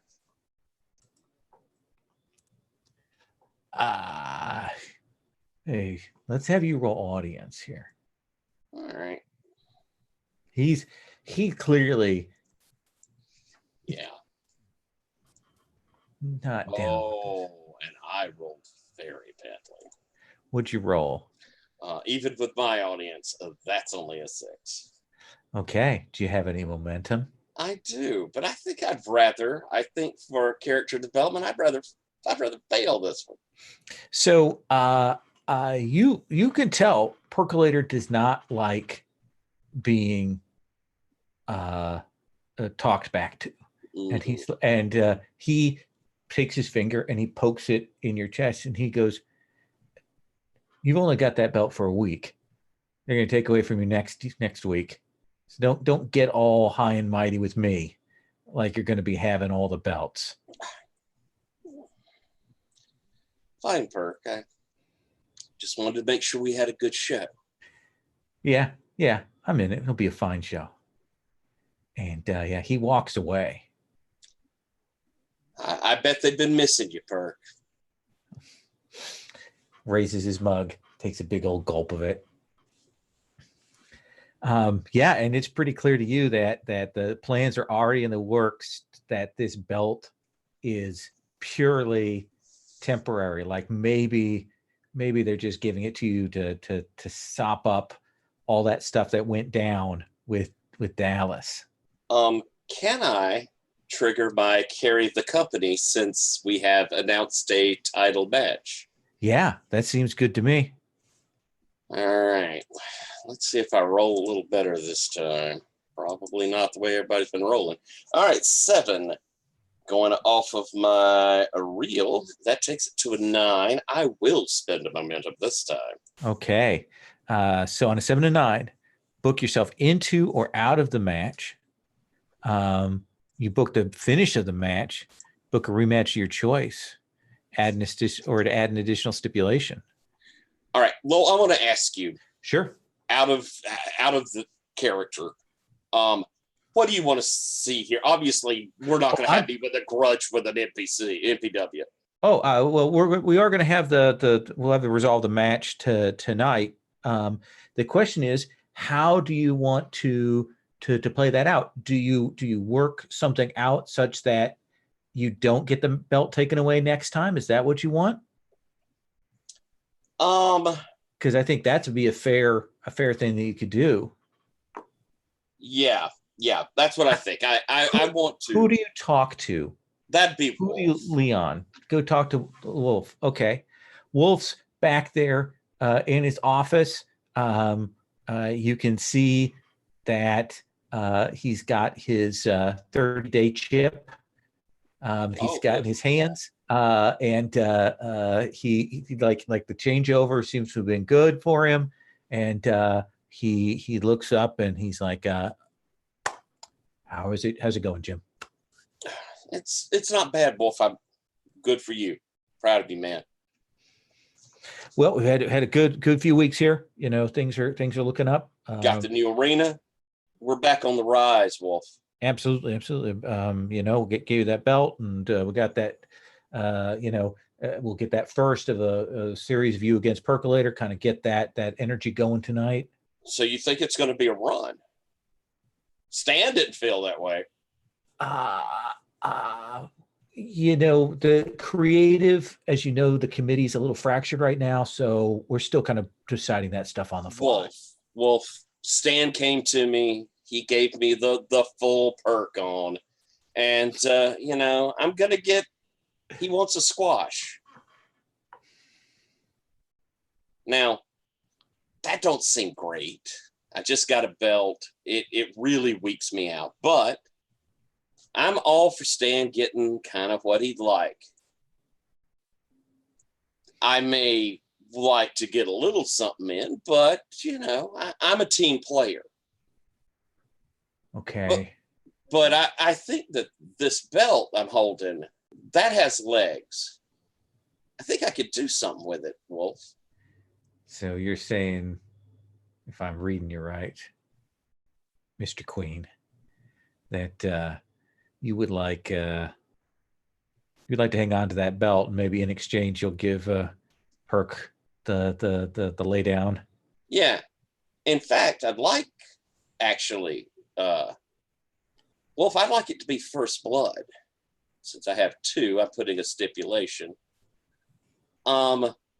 I want him to cut me wide open. I want him to beat the hell out of me. Okay, you I got want it. him to look dirty. He could keep the belt, but I'm going to keep the face. Okay.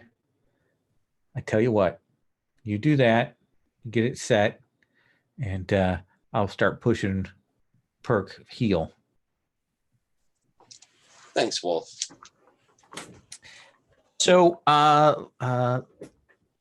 let's check in with Teramoto, with Joey. You've got a match coming up here with Monsieur Malin. You just watched a pretty decent show go on backstage. What is Teramoto's? What is your ritual for kind of prepping for matches, or do you have friends backstage, or what do we see here? I think he's playing video games. I think he has a Nintendo Switch, and he's 20, and yeah, he has his headphones on and pretty much kind of tuning out. Every now and then he's looking up at the match. Is he the youngest person on the roster, or are there other people that are around your age? I think he's kind of huge for his age. So, and he wears a mask, so people think he's older. But Okay. when anyone talks to him, it's instantly obvious that he's not very old at all. So as you're doing that, you will get a tap on your shoulder, and you look up and you see it's Dr. Splosiones. She's been here for a while. She's got a mask and a lab coat and a whole sort of explosive gimmick thing, and she's kind of the lead heel lucha around here, because Capitan X got unmasked, and so she starts to talk to you and then realizes that you have your headphones on, and I think they might be under my mask. Yeah, I mean, well, the buds are. okay. So, She gestures like, "Hey." yeah. Okay. So I lift up my ears and pull them out. She says, so Teramoto, a couple of us are talking about forming a kind of a new alliance of heels for the luchas here, trying to get a little more bargaining position for the matches and things. Are you in? No. I kind of want to do my own thing, if that's all right with you. That is all right with you, right? I mean, otherwise you just wouldn't have asked me. I was asking you to be polite. Oh, well, hey, I just want to do my own thing, and maybe it works out, maybe it doesn't, right? Yeah, I do know. I've been around a little bit longer than you have, so I do know. Yeah, I think she might know the previous Teramoto as well, and he was a little more compliant. Yeah. Do you think that, and she can tell, she goes, you're certainly not the best person to wear that mask. Your predecessors, they knew when to play ball. Yeah, but hey, he broke his leg, so you got me. I'm pretty good. I'm a great skateboarder.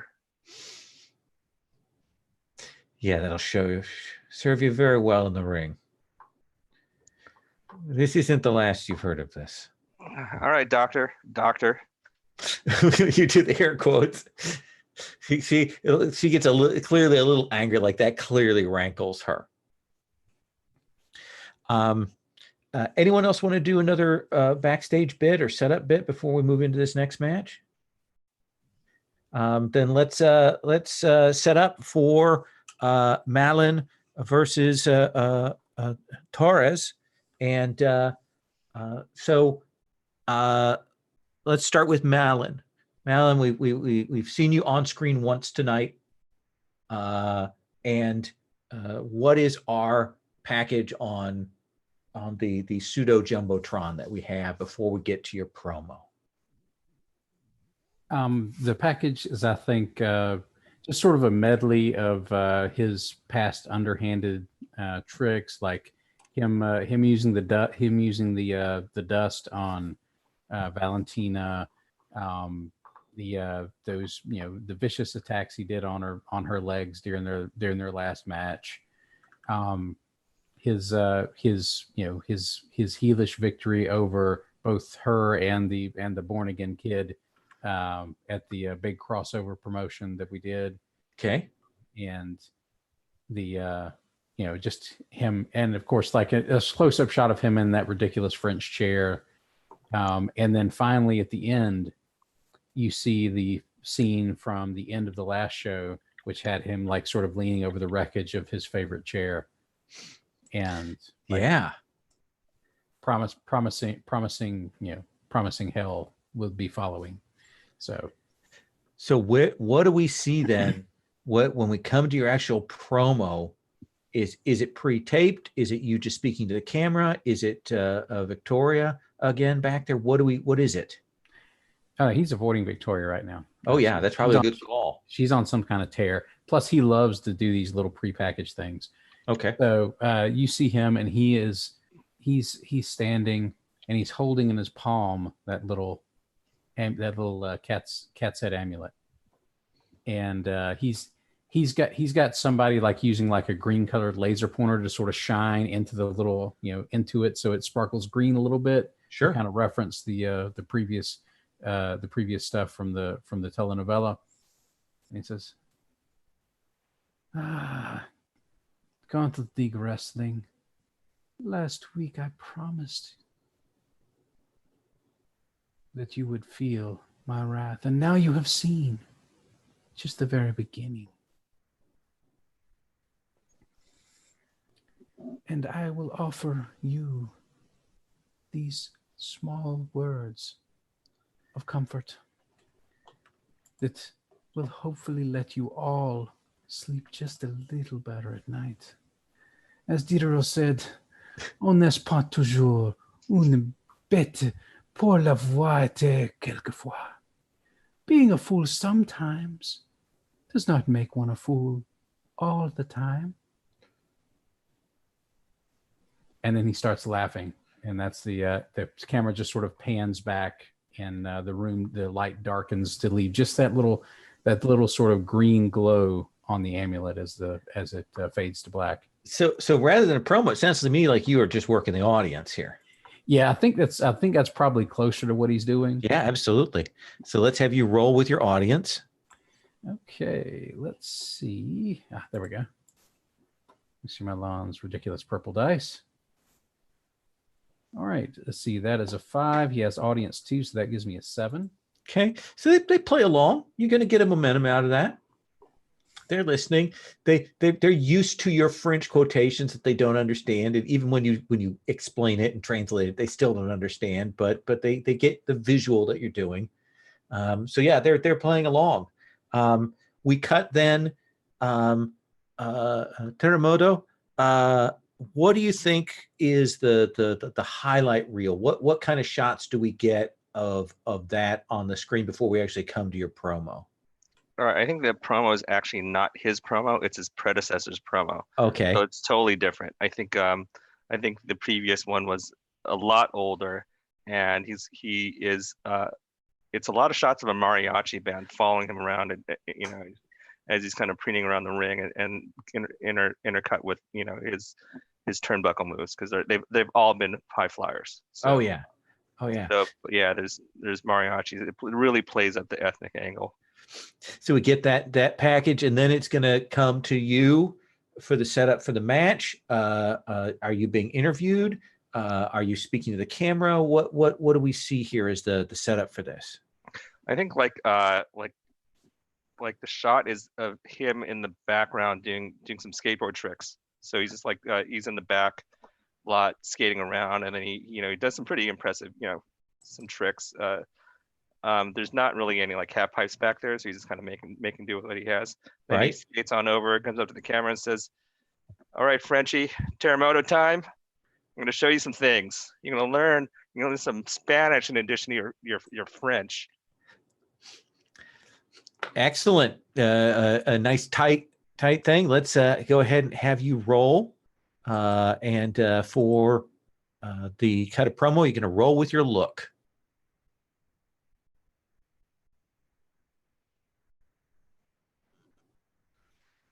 Well, I have like the wrong windows. All right, so pardon me. All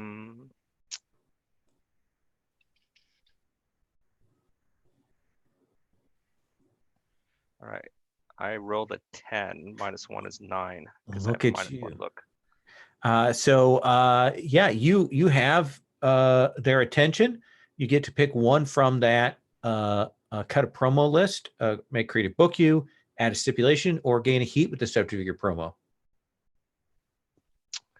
So this is from the promotion tags and troubles.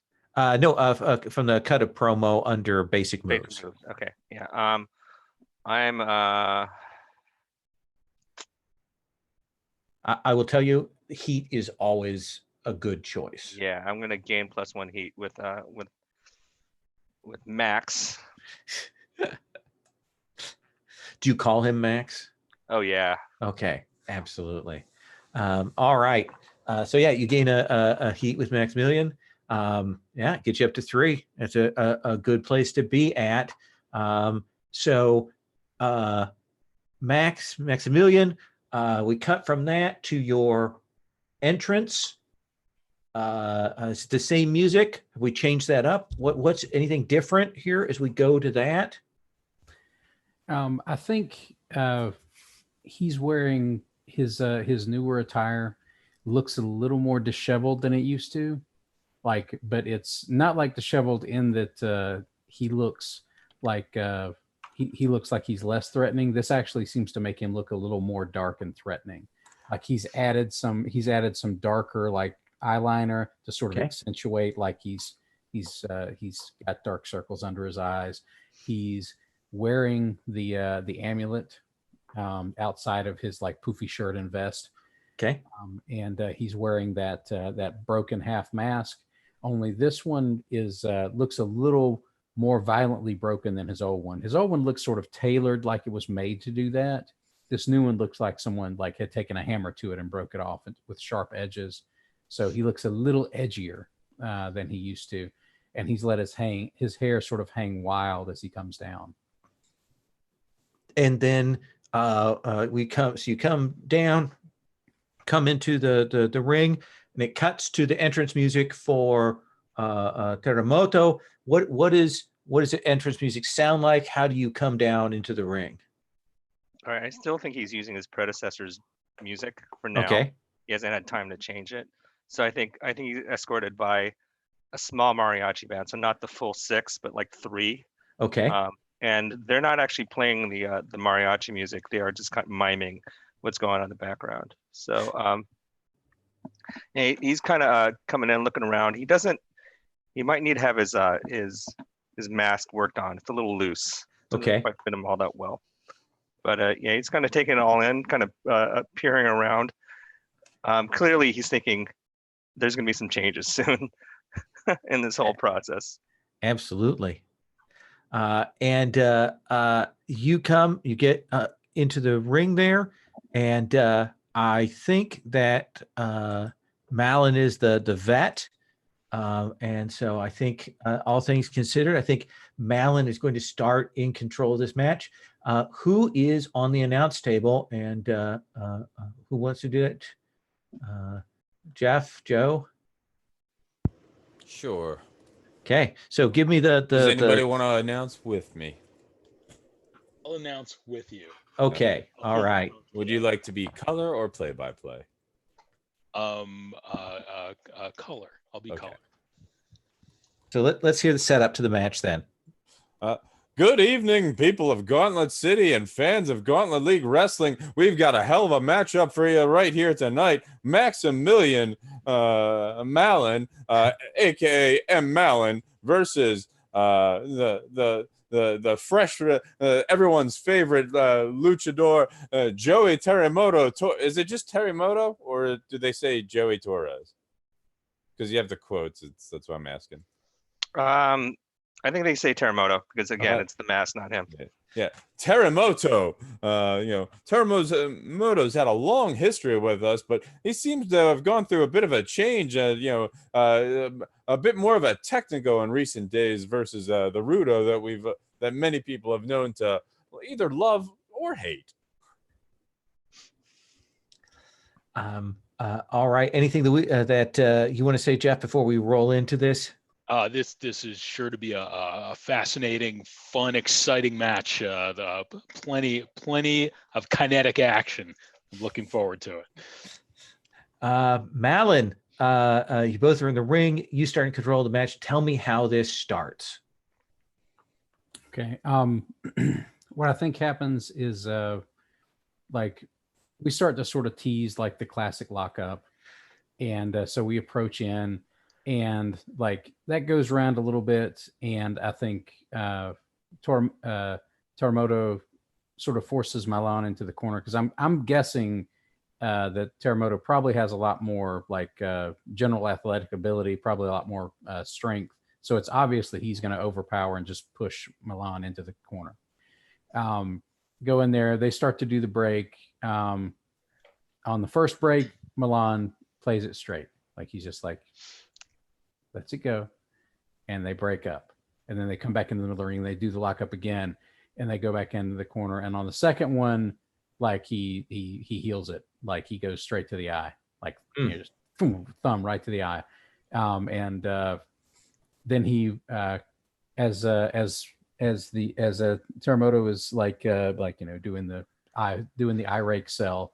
I think Milan comes off the ropes and basically does like just a running shoulder tackle to sort of put him down, and then does the charge back into the ropes, and then ducks down, and then Teramoto ducks down, rebounds off the ropes again. It's a frog leap over the top of Milan, and then as Milan comes back, like we get this sequence where Teramoto goes up to try and do the leapfrog again, and Milan just like stops dead. And like, and does this sort of like heel brush off, like he lands right in front of him, just sort of shoos him off, and then obviously Teramoto gets pissed about that. He takes a swing, and Milan just sort of like collapses backward and like rolls out of the ring, and it's just like mocking him from outside. That feels like work. Yeah, I think that's kind of the work sequence. Like he's just sort of he's working his classic heel gimmick here. Okay, then let's. This is just a shame. A thumb to the eye this early in the match. Malin's not even trying to wrestle Teramoto, and it's clearly getting under Teramoto's skins, as well as the fans here in Gauntlet City. I think that's Milan's strategy. He likes to get into your head and then get you all twisted up. This is a very good match. Very good match. Milan, roll with work. Okay, it's a 7 on the dice. -1 for my work makes it a 6. But I'm going to spend 1 momentum and make that a 7 to 9 to kind of keep things rolling. And then I'm going to pass control over to Teramoto and sort of even my momentum out. So it looks okay, Teramoto. Not a great thing, but then you get that opening. What happens next? What do you do to this fool? Well, I think "fool" is a strong word, but I think he's giving me a lot to work with, so I kind of appreciate that. I think we need to show some technique. So I think there's a lot of grappling going on. We're trying to establish position in the center of the ring. This might not play well for the camera, but it's a good chance to actually get to know what Max is like as a wrestler. I think Joey is much taller than him, or much bigger. So it should be easy, but he's also not very strong. He's mostly a technique guy. So I think what he wants to do is he wants to I don't know, some turnbuckle work. So I think he throws him into the corner and comes flying in with an elbow and tries to stun him well enough so that he can move on to the next bit. I said a bunch of grapples, get that up, kind of test that out, and then do that hit. That sounds like work to me. Does that sound like Yeah. that's the right stat to roll with? Okay. All right. So let's have you roll a wrestling move with work. All right. I rolled a 12. And I rolled a 10 plus 2 is 12. Look at that. The crowd pops. They love it. You land that elbow nice. You're going to get another momentum, and you're still in command of that match. All right. I think Max is might even be feeling it. I think Joey takes a moment to take a few stomps around the ring and kind of work up the crowd a little bit, kind of show them that I got it. You want to stop and work the audience? Yes. Okay. So you kind of step to do that turn and speak to them. Let's have you roll with audience. Teramoto with a huge elbow drop to Maximilian. I'm sure Maximilian's not happy about that. But I can't say I agree with this. I think he should focus more on Max than posing and posing for the crowd. I'd certainly hate to be on the receiving end of that elbow. That sure looked like a solid hit. But Teramoto, he's pretty proud of himself and looks to looking to the crowd to see if they agree. All right, I definitely botched it. I got a 5. So what goes wrong? What goes wrong for now? I'm going to stop here. Now, one of the announcers could put you over if either of them wishes to do that. No. What goes wrong, Teramoto? I think he sees someone in the audience, and he kind of goes between the ropes and tries to high five that person, and he gets kind of caught up. He hears that Max is recovering, and he turns back, and then his left arm is kind of twisted behind him. Oh, absolutely. Kind of in the ropes. And there is that moment of panic when your face is kind of against the rope there, and you already described the mask is a little bit loose, where it does that shift. And for a second, you're afraid that if you move too quick, you're going to pull that mask off, and you're kind of frozen in place. You're going to get a momentum because that adrenaline is going to shoot through you. But Max, your opponent has trapped himself in the ropes here, even as he was showing off. What do you do, Max? See, I think like he's slowly coming through the ropes, and is he actually tied up, or is he having to come through really slowly because he's trying to avoid hitting his mask the wrong way? How do you imagine that? I think that he's actually not really tied up, but the real problem is the mask. So he's blind in one eye, and he's unsure if the mask is going to stay on. So he's really not as caught up as he looks, but the mask is causing a problem. Okay. And is it obvious that the mask is off kilter, like in the ring? Maybe not from the audience, but like with us, like maybe 5 or 6 feet apart. Is it obvious that the mask is kind of off kilter? What do you think, Gene? Yeah, I think you have a real close up look on that, so you absolutely know what's going on. Plus, you're a vet. You have before. Okay, that's what I wasn't sure how involved the mask was. So if it was like one of those super involved ones, I might not be able to tell unless I was really up close with it. Okay. So what do you do? I think what he's going to do is he's going to try and do like another eye rake. Like he's going to like ambush him with another eye rake, and in the process of that, he's going to try and like work with Teramoto to kind of shift the mask back up to where it's supposed to be as part of the eye rake. Like, cause he's like grabbed his face and is like, just like raking at the eye. But in the process of that, like trying to shift the mask back where it's supposed to be. And I can't believe this. Maximilian's trying to unmask Teramoto right before the world. This is a damn shame. This is a crime. The referee should stop this immediately. And we know what a problem it would be if that mask actually came off. His Teramoto's honor would go away with the mask. And I think the counter is like a series of like nasty looking elbows to my gut, like gets me to back off of the eye rake and fool him with the mask. Then we go into like another, this one I think is like a high impact sequence. Like this is designed to kind of really show off a whole lot of like just speed and movement. And this is really like Teramoto sort of does all of this sort of, back and forth stuff, like springboarding off the ropes, like to dodge a clothesline, and just really showing off the lucha style. And I think what gets him caught up is he does one of the backflip counters, and he tries to catch Max with another one of those back elbows in the corner. And Max dodges out of the way of this one, and like he hits the corner hard and sort of sells the impact a little bit. And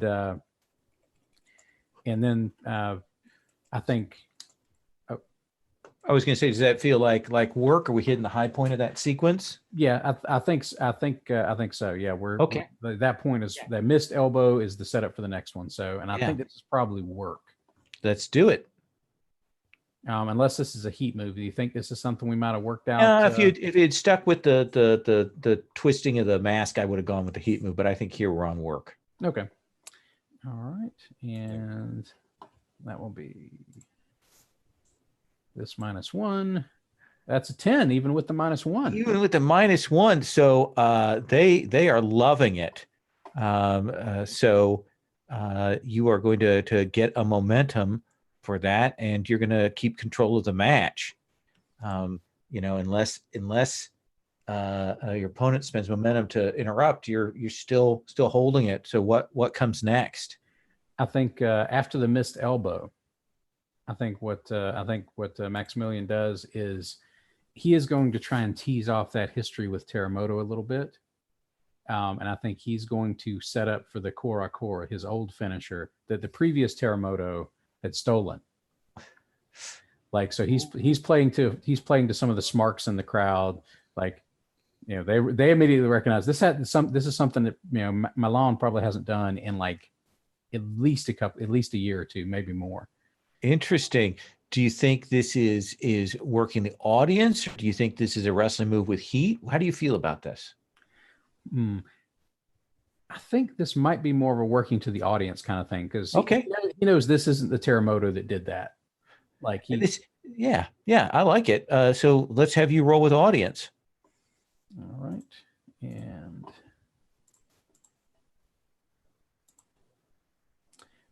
that's a 6. I'm going to spend one of those momentum to bring that up to 7 to 9 at least. Oh yeah. So the audience is not getting it. Like, you think there must be more people who understand that, but they're not catching the reference. It's like you're speaking French to them.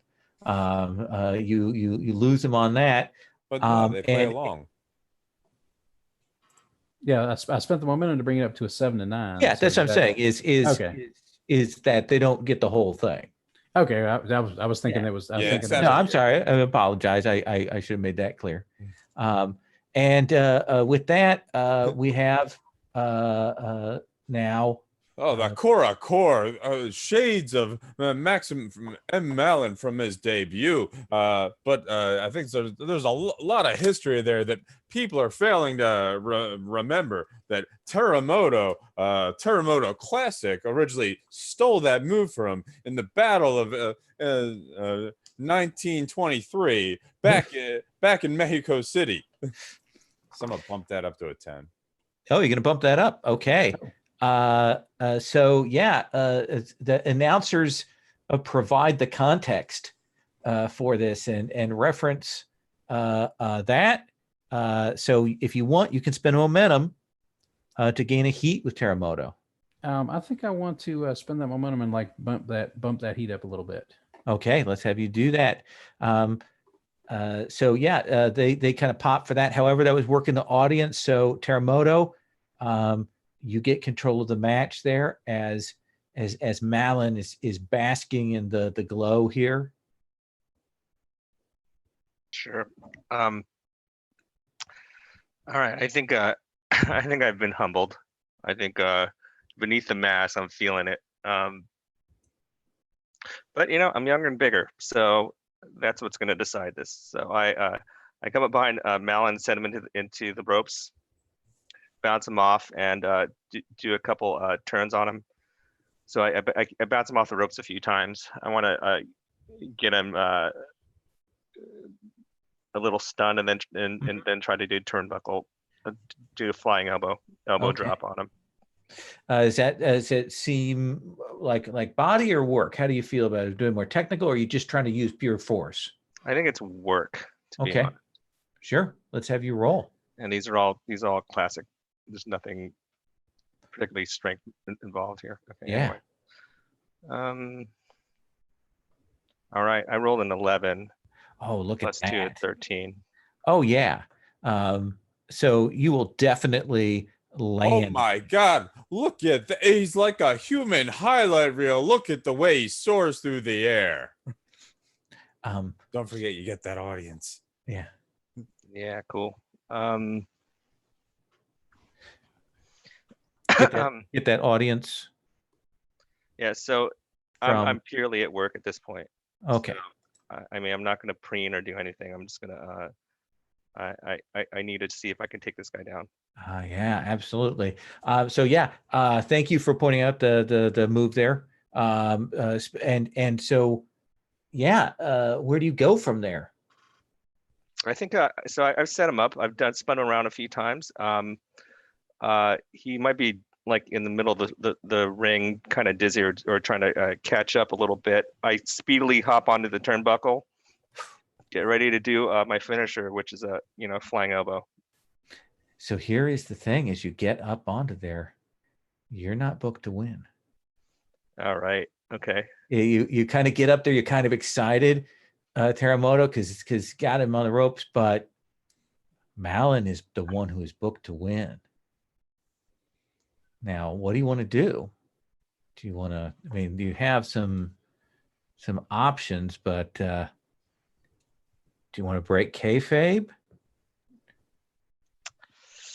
I think I like towards the tunnel. I see the doctor kind of watching closely, see if I'll play along.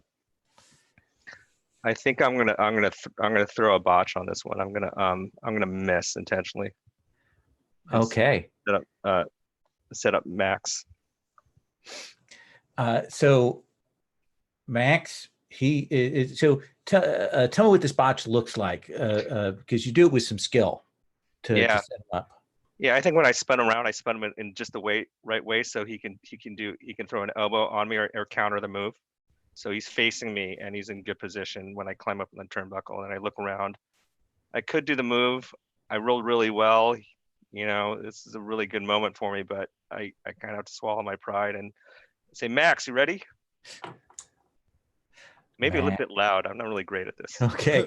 So yeah, that's my question. I'm like, how loud do you say that? Because you might just accidentally break kayfabe.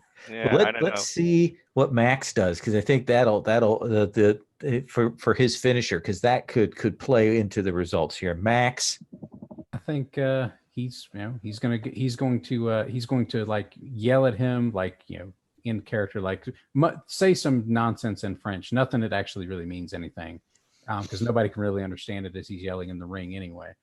But he says, "I will show you that I am ready, you upstart." And then he after missing the big elbow, like he's sort of like still down on the mat, and he slowly makes his way up to a knee, and then Max comes off the ropes and he's gonna hit the Madame Guillotine to put him away. Let's have you roll your finisher. Max has gone in all in to assist you here. You wanna make this pay off. Okay, that is a 4. So I'm gonna spend the momentum on that.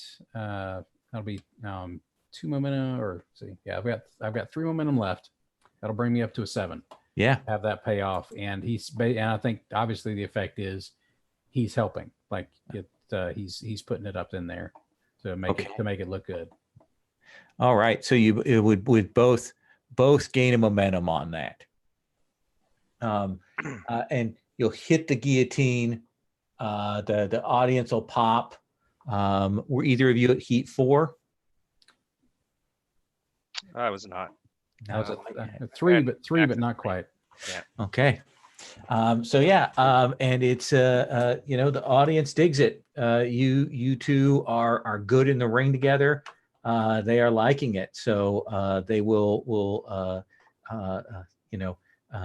respond, and then they will clear the area because they're getting ready for the big match of the night, the match to end all matches here.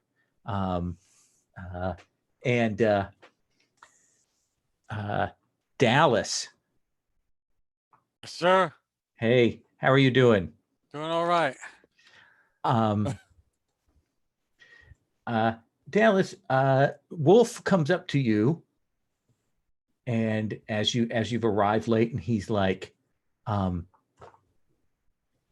need you to get dressed now. What do you need me to? First of all, you get rid of that goddamn magician goof. The magician is. We'll worry about him later. Percolator's vomiting in the bathroom right now, and he's supposed to go and face Jim, and it is a mess. I think somebody put something in his coffee. All right, I'm a professional. Goddamn, I'm gonna show you what a professional can do. But we're gonna have words later. I'm not taking any more of this bullshit. We'll have words later. And Wolf will go searching for you, Jim. I'm pumping up, getting ready for my promo. Jim, Yeah. change of plans. Percolator's sick. Yeah, he's a totally corrupt bastard. What about it? He's sick in the bathroom. That is what Dreamboat is telling me. Are you He can't. fucking kidding me, Wolf? Look, I got little to no choice on this. I can cancel the match right now, and we send this crowd home that's been waiting all night to see you in the ring. Or Dallas just came in, and you can give him a show. I've been psyching myself up to drop to that asshole.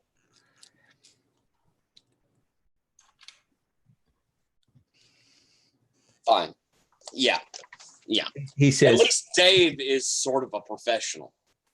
he says, you do this for me, and I will owe you. All right, Wolf. I'll do this. How's Dave look? Dave looks good. He looks clean. He's angry, still angry about the magician. But I don't blame him. yeah, I know. But Gardeau isn't here anymore, so we don't need to worry about that. Though he's relatively sober. He looked sober to me, but Define sober. All right, let me run by. I'll speak with him real quick, and I'm in, Wolf. Okay. You know I'm going to perform. So yeah, you'll find Dallas getting. What does Dallas look like? Where do we see him when Jim finds you? Well, I mean, he has to test what a pro he is. So he's in the back. He's lacing up his boots. He's oiling up. He's getting ready to go. And because he is a wrestler, he's not one of these performance artists. He doesn't need to be given a script. He doesn't need to be given a program. You tell him to get in the ring and go. He can get in the ring and go. That's the one maybe point of virtue about this character. The one. Dallas, What's up, man? you heard Perks. He's puking. Doesn't want to fight. Yeah, he's a little. Well, he can't hold his shit together, can he? No. That's okay. I can. I got you. And I heard that you were on the right side of things last week, and I respect that. Well, I think you were on the right side of things last week too. Perk came up to me, put the finger in the chest, told me I was going to take a squash from him. Now he's sick and doesn't want to do it. How about we give him a good show tonight? Let's play to both our strengths. That's good, but he grabs the back of his head. Nice and easy. We can do that. We can do that. Yeah. The stitches are still in there. I'm going to tell you something. I'd set myself up to lose to that asshole. I'd gone all through today saying I'd take that bump, that I'd take that loss. I don't want to be humiliated, and I don't want to humiliate you. We have too much respect for this business. It's okay. We all know it's what's in the dirt sheets. We know they caught a glimpse of what happened last week. They know we got to walk that blurred line, and I fucking hate this, but they want to see me bleed now. I'm going to zip tonight. All right. I want to bleed too. I need to be cut. Or better, how's your aim? Can you bust my eye? I could try, but you'd probably rather get it from the razor blade. All right. Let's go. Let's do it. So can you cut yourself, or you need me to do it?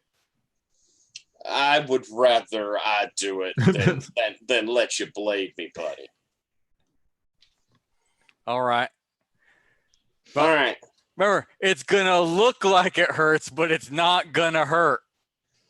And maybe when we come out of this, me and you both decide we're going to go after Perk. I could do that. Good. All right. So Wolf comes running back to get the promo set up, wants to get you out there. We're gonna start with you, Mr. Fabulous, because they already have your stuff set up for this. So what do we see? What is the promo that you start with? We've got the setup with the satay and the champagne and the thing, but we come in to see Jim standing there going, "Look, sweeties, I was planning to fight tonight for you for the championship, the GM belt. I already," and I'll hold up the DM belt, and I've glittered it. "I've already put diamonds on this one, honeys. I planned a matching set. But I'm going to tell you something. The percolator was not ready for this loveliness. The percolator was not prepared to face Mama in the ring. Mama had to find a real man. And that's why tonight, Dave Dallas is going to step in there. Because I'll tell you, the Perk is there on his knees in a bathroom stall, but not prepared for Mama to show. Let's have you roll look for your cut of promo here on Percolator. Mm-hmm. Oh, fudging whore. Oh, I rolled horribly. I got a 4. That takes me to a 5. How much momentum do you have? Enough. I'll take it to a 7. No, I don't have enough. I only have 1. I don't have enough to do it. Don't have enough. So what is it that goes wrong here? Is it a technical issue that squelches this, or is it just not landing? What do you think it is? I don't think I come across as glib. I don't think I come across like I'm caring. I think people can see I'm upset with what happened. Absolutely. Let's have you roll break kayfabe as my hard move on you. Ooh. Okay. Roll plus real. You do have a momentum from this, though. Oh, okay. from the fail on the Um, cut a promo. That gives me an 8. I'll stick Okay. with the 8. So you blur the line. You're going to get a momentum, but then you have to pick. Creative books you an embarrassing loss to teach you a lesson. The truth reveal loses you -1 heat with someone involved, or you lose the faith of someone who's investing in you backstage. I think I lose the faith of somebody. I think this is coming across poor. I think Wolf, who was really hoping that you would be professional about this, who was really hoping you would step up, sees you do that and see him rub that chip in his hand. Don't drink. Don't do it. Anyway, we're going to cut to Dave Dallas's promo. Dallas, what does your promo look like? His promo is a little different than usual. It's got a little bit more realism to it because he's not at like the fake, Georgia Championship Wrestling set. He actually comes out on the ramp with the microphone, and he's a heel. He's probably getting booed, but he's acting like he's getting cheered. He's like, thank you, please, bring it down. I've got a couple of words. To say. I just want to say thank you to all my fans for all the many cards and letters that I received while I was at the hospital. I could really feel that the people were with me, and that just like me, they were appalled by that garbage. Excuse my language, but that what we saw last week, that was not wrestling. I was assaulted by that sorcerer. And that's the kind of thing I'm talking about with all you people. That's not wrestling the way it used to be, and that's not wrestling the way you like it. And we're not going to tolerate that anymore. You're not going to see that goof anymore. He's gone now. He's gone. And I'm with you, and I'm going to make America Gauntlet again when I give them just good old-fashioned professional wrestling. And tonight, that's what we're going to give you. Tonight, we're going to give you wrestling the way it used to be, wrestling the way you like it. I might not agree with Jim. I might think Jim has an agenda, but that's okay. He's a professional athlete, and he is talented. And tonight, we're going to give you a wrestling match. Thank you. Drops the microphone. That's working the audience. I think so. Let's have you roll with audience. So I have a question. When I came in, my character sheet audience was at 2. Did we reset that? Yes, because the promotion went up a level. Okay. Can you send me a link to the roller? Yes.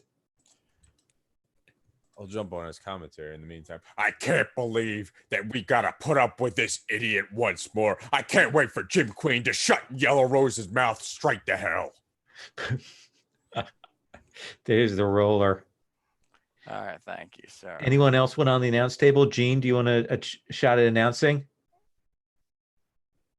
I am recovering from strep this week, so okay, fair enough. I'll be on the DL.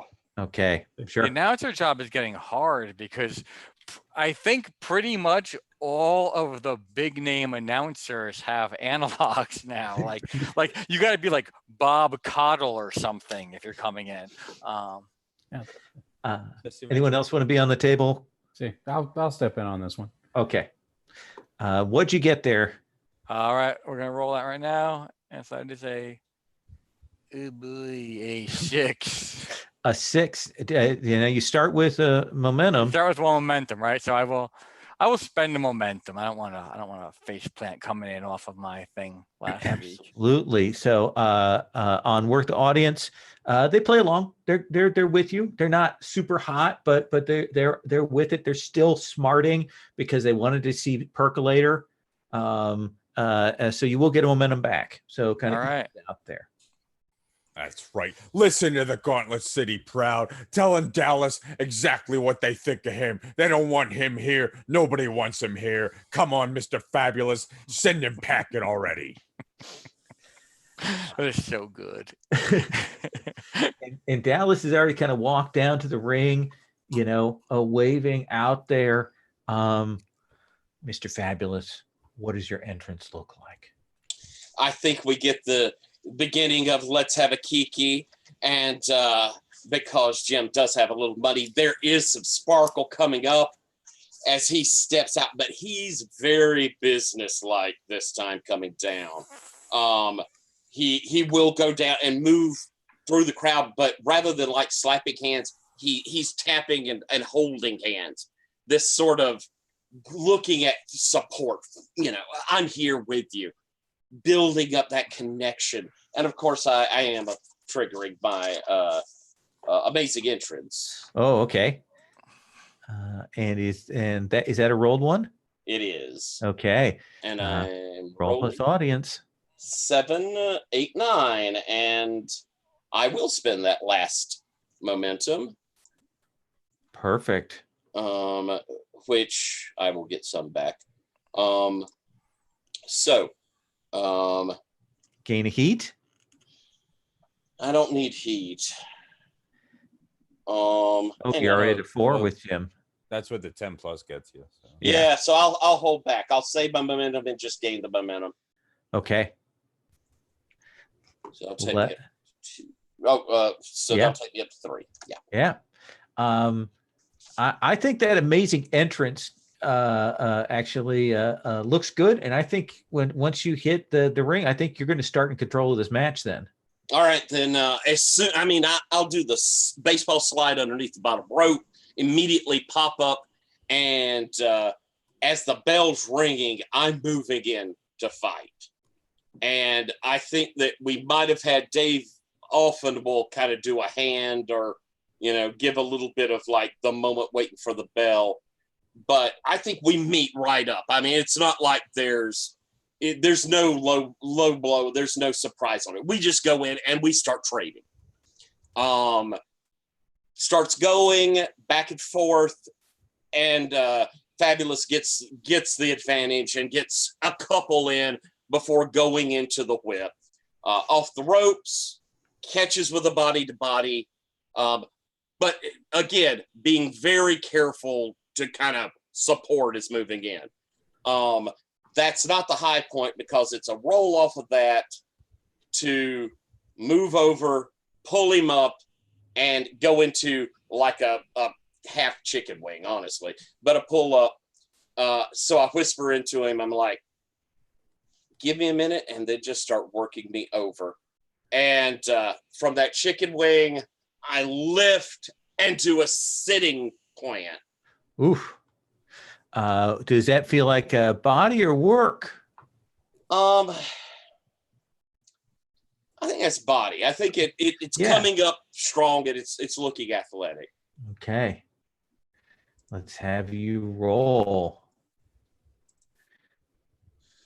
That's an 11. That's an 11. Look at that. Announce table. That's right. Get on top of them. Get them. Get them.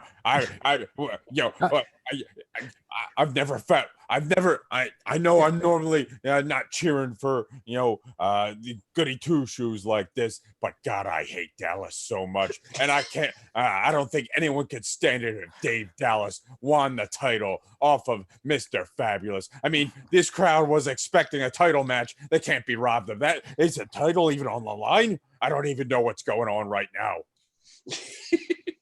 I'll take the mo. Mark, tell me what's going on. That's you. And my name is Gordon. Your name's what I say it is, Mark. Look, I didn't bring in my own microphone to have you talk like this to me. You should thank your lucky stars. You could be commentating with that maniac sub pig. You count your lucky stars. You've got me, a professional announcer who brings his own microphone, because you can't trust the microphones here. You can't trust what these freaks do to them. Now, this is going to be just a ridiculously violent match. We've seen these two go at each other before. They hate each other. We know they hate each other. They know that we know that they hate each other. And it's always a fight. But after the tease of the percolator match, and then both of these guys getting thrown at each other like this, I think they're both mad and they're looking to take it out on each other. And this is going to be, uncharacteristically for Mr. Fabulous, this one's going to get ugly. Master of the self-obvious, Mark with the microphone. All right, let's get back to the ring. So Fabulous, take the momentum and I had that crosswing. I think that we have, the elbow out from Dallas that staggers me back as we get back to feet. We move in. We'll trade a couple of we're old school, so a couple of like the forearm uppercuts. And then we'll go into a series of those back arm bars where we twist them before he gets kind of control of me, puts me into the turnbuckle. But as I bounce out, I'm coming in with the strong lariat, and it's a dive lariat that is to lay him down. And I think that's looking body. oh yeah. All right.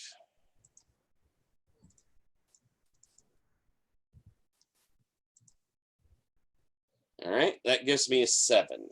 Okay. Do you want to keep control or you want to hand control off?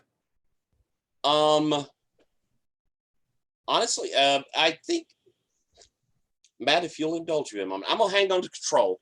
Sounds great. Because I'm gonna get up first, and I'm gonna move us back into the turnbuckle, and I'm going to do the bump, bump, bump, bump till he drops down. Run back to the other side of the corner, come back in for the bucking bronco, and jumping off of it, I'm mugging the crowd, and I'm going to go work the audience. I think we'll say, to point to Dave's little bit of virtue, like he's a selling heel, like he puts the baby face's shit over because that ultimately allows him to not work as hard. That's right, Jim. That's right. Buck his bronco. Bust him. That's right. Yeah, God, I hate Dave Dallas so much. Roll plus audience. All right.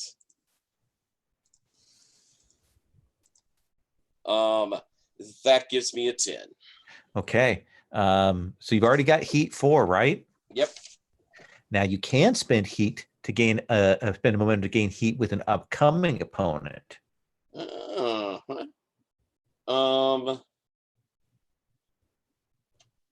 Yeah, I think I'm gonna mug for old Percolator. Okay. So look into the camera. We see you mouth his name. So yeah, spend that momentum and you can add another heat with the Percolator. Okay. And that passes control over to you, Dave. All right. So Dave drops down and rolls out of the ring like a real heel does after there's been like a big fit of action like that. I'm breaking it up. I'm making it boring because that's what these marks want. They want action, right? And that's how I'm going to get heel heat in this environment. I'm not going to give them what they want. And so he rolls out of the ring after that little burst of action. And he walks over the crowd and he grabs a beer bottle out of a guy's hand. And he kind of brandishes it for a minute because he knows what the dirt sheets have been saying. He knows the glimpse the cameras got last week. And he looks at it dismissively, tosses it over his shoulder, gives a no gesture, rolls back into the ring.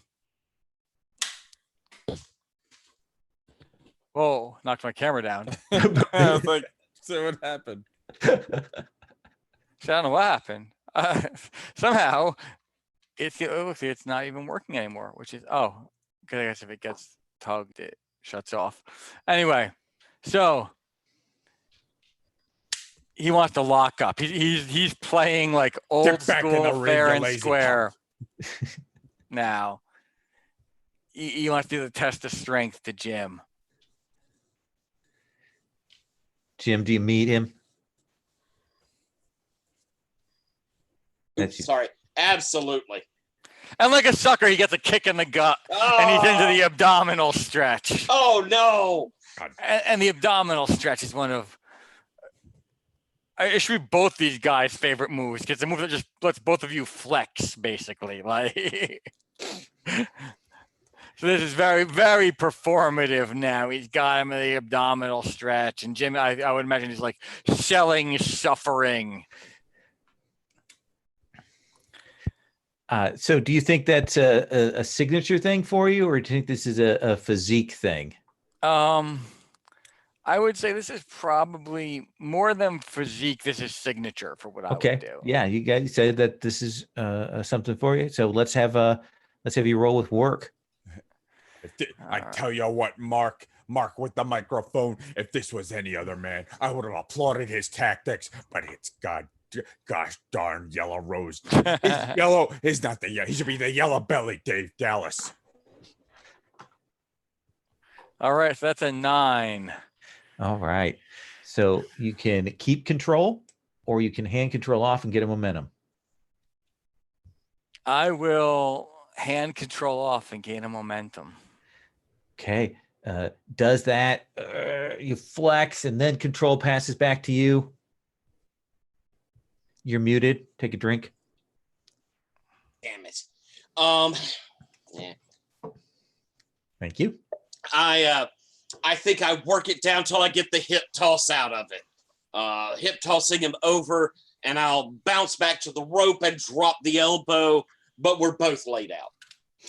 We both lay there on the mat for an uncomfortably long amount of time. I'm willing to sell Dallas's sort of shtick for this. We're gonna mat long time before I crawl up, he crawls up, and from opposite sides, we're gonna come back in, and I think he goes for that low gut kick again, but instead I catch the knee, spin him around, and go in from behind with I think probably I come in and just grab hold, and I'm attempting a face plant bulldog.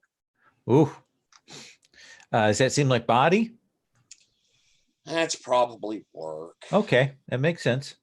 Sadly.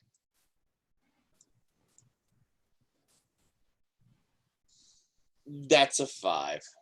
That is a 5. Announcer? That's right. Bust him. Drive him right in the face. Break his nose, Jim. Come on. Think that puts you over. I'll take the momentum. Okay. You get that face plant on you, Dave. The announcer is working the crowd into a frenzy. But you take control of the match. What happens next, Dave? All right, I think what I'm gonna do is when I take that face plant, I've got a little corner of a razor blade in my wrist tape. And I'm going to take my wrist across my forehead and cut myself. I'm going to take the blood on that face plant. Okay. Then, yeah. Then I am going to roll out of the ring and find like one of the ringside cameras. I have a quick question. Sure. Does the hardcore violence draw blood trigger still exist? It's not in the second edition playtest stuff, but so many moves reference it. I assume it would have to. So yeah. So yeah, there would be a hardcore. So like Jim should roll that, right? Because it looks like he's the one that caused the blood. And in this case, I'm going to let them decide whether they want to do that. Oh, see, because I don't even feel like this is hardcore. I feel like, hardcore to me is like ECW. Yeah, but this is like Dusty Rhodes. Yeah, but the trigger is when you draw blood. Oh, okay. Yeah, like when you use weapon, draw blood, or revel in violence. What I'm going to do is you guys can decide whether you want to go to the hardcore move or not. I think we're both planning to Crimson Mass. Let's not hit that yet. Okay. Sound good to you, Bat? Yeah. Yeah. Okay.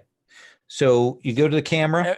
If anything, it's a heat move, I would think, because it's coordinated. But what do you want to do? So I want to go to the camera. I want to cut a promo. And I've got a note on this later about how the rules work now. But I want to cut a promo on the camera as I'm bleeding now. They did it again. They did it again. This is supposed to be a good, clean sport. And It keeps happening. It keeps happening like this. Well, I'm going to stop this. I'm going to stop this right now. I'm going to give you wrestling the way it used to be. I'm going to give you wrestling the way you like it. And I'm going to make America Gauntlet again. And I'm going to cut a promo now on Jim. Okay. Roll with look. All right. All right. So that is a 7. So you get pick one. You can gain heat, add a stipulation, or make creative book you in a particular match. I'm going to gain heat. Jim, he's out there. He's bleeding. He's calling you out. You get control. What happens? I'm coming out after him, and so as he's speaking, I kind of club him in the back of the head. Matt, stop me if you don't like this. I think you grab that camera and smack me upside the head behind you. That sounds like a thing I might do. All right. Turns around with the camera and pops me. You know, probably just a instinctive reaction. Okay. And I'm staggering back and holding head. And as I come back, I'm also bleeding out. Okay. So I think. So you can see now, and he points over to his fellow announcer. You can see now how unsanitary these people are with their electronics equipment. It is disgusting. It is awful. And that's why I always bring my own microphone. Nobody cares about your own microphone, Mark. We care about the violence that Mr. Fabulous is inflicting upon Dick. Oh, how dare he use the camera like that? Tell that to Sub Pig, you twisted twit. Let's go. So I think this is the hardcore violence. Okay. We're going to start, and I think we've got it set up so that definitely you can trigger that there, Mr. Fabulous. If Dallas also wants to trigger it, he can as well. I think because the setup that you've done here, since we set up for this violent spot. Mhm. So roll with real, Mr. Fabulous. All right. Rolled a 4. That goes up to a 6. I definitely will take it to a 7. Okay. I'm not sure the options if I go up to a So 10. 7 is your opponent is going to get control of the match, and you have to choose. Someone in the match gets injured, you gain 2 momentum, or you gain a heat with your opponent. And if I go to 10, if you go to 10, crowd goes nuts, gain +1, audience retain control of the match, and pick one from that list I just read. oh fuck yeah, that's what I'm taking. I'm Okay. sorry, we're not peachy anymore though. That's right. But yeah, I'm taking that one. I'll go up the audience and I'll take the how much momentum? 2 momentum. 2 momentum. That offsets. No, I lose 1. All right. Dallas, let me have you roll as well because I want to see how this resolves simultaneously. All right. Roll with real. So that's a 5, and that's not going to get any bonuses to it. I know that. It's -2 real, so Oof. See, I can sort of put that over. Gonna put that over to a 7 and 9. Yeah. Do you want to say the previous little bit we did sort of put this whole thing over a little bit? I like that. So Matt, then you have to choose. Someone gets injured, you gain 2 momentum, or you gain a heat. I'm going to gain a heat. Okay. So does that put you to 4 with Jim Queen then? It does. Okay. You see what I'm doing here. I see what you're doing here. We getting a book yet? Here's the thing, Jim, you obviously have to win this. You have to protect that belt. That has to be done. And even though Wolf is now disappointed with you, you've got to do it. You're both bleeding. You're on the sidelines. The crowd is worked into a frenzy by the screaming commentators. Yeah. It's loud. come on, Jim, get up. How dare Dave Dallas mar that beautiful face? He's doing this for everyone in Gauntlet City. He's doing this for everyone in the world that feels put upon, insulted, repressed by people like Dave Dallas. But then I still have control, so Yeah. I think Dave rolls me into the ring and follows up, puts a boot into me, and looks like probably going for that submission hold. Okay. To finish me off. As he moves in for it, Okay. I catch him in a small package, kicks out, and as we both come to our feet, I go in for the finisher, the around the world and backstab. Okay.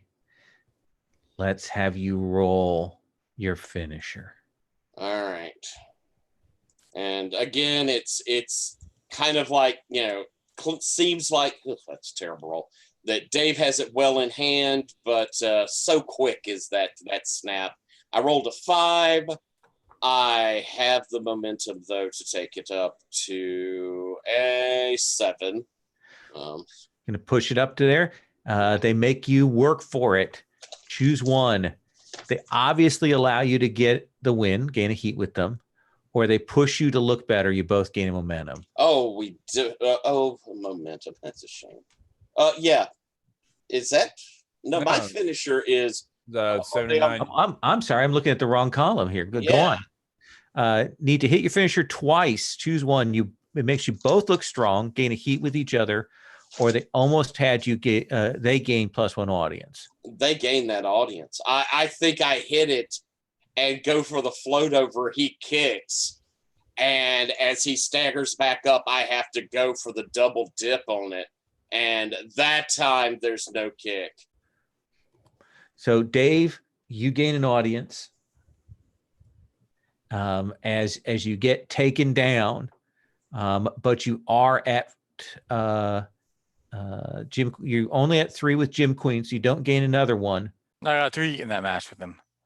But I start with 2, and I gained 2 He during that just match. hasn't moved it up. oh, yet. okay, I've moved up. Yeah. So in that case, then you're going to gain another audience, and Mr. Fabulous is going to gain another audience. Yep. Takes you up to 4. So close again, you can taste it. So close to that advance. So tasty, but not. And I think what do we see on screen as we kind of pull back and we get the Gauntlet League logo for the credits in the corner, copyright Gauntlet League Wrestling. What do we see? What when the camera pulls back there, Jim? I think Jim, after finishing that, has kind of moved up and he takes his belt, and there's this real kind of covetous look at the belt and blood flowing, and I think it's just scamper out clutching the belt. Okay. There's a look of Jim was pretty nasty in this one. I like it. And that's the end of that episode, end of that show. We will take up next week, continuing on from this. For new wrestlers, I'll check in with you at the beginning of the show next time to see if you're happy with the moves that you took, happy with the way you've allotted your stats. If not, you can change those around now that they've had one session to kind of play around with the system. I'm going to stop the broadcast. All right. So then, the no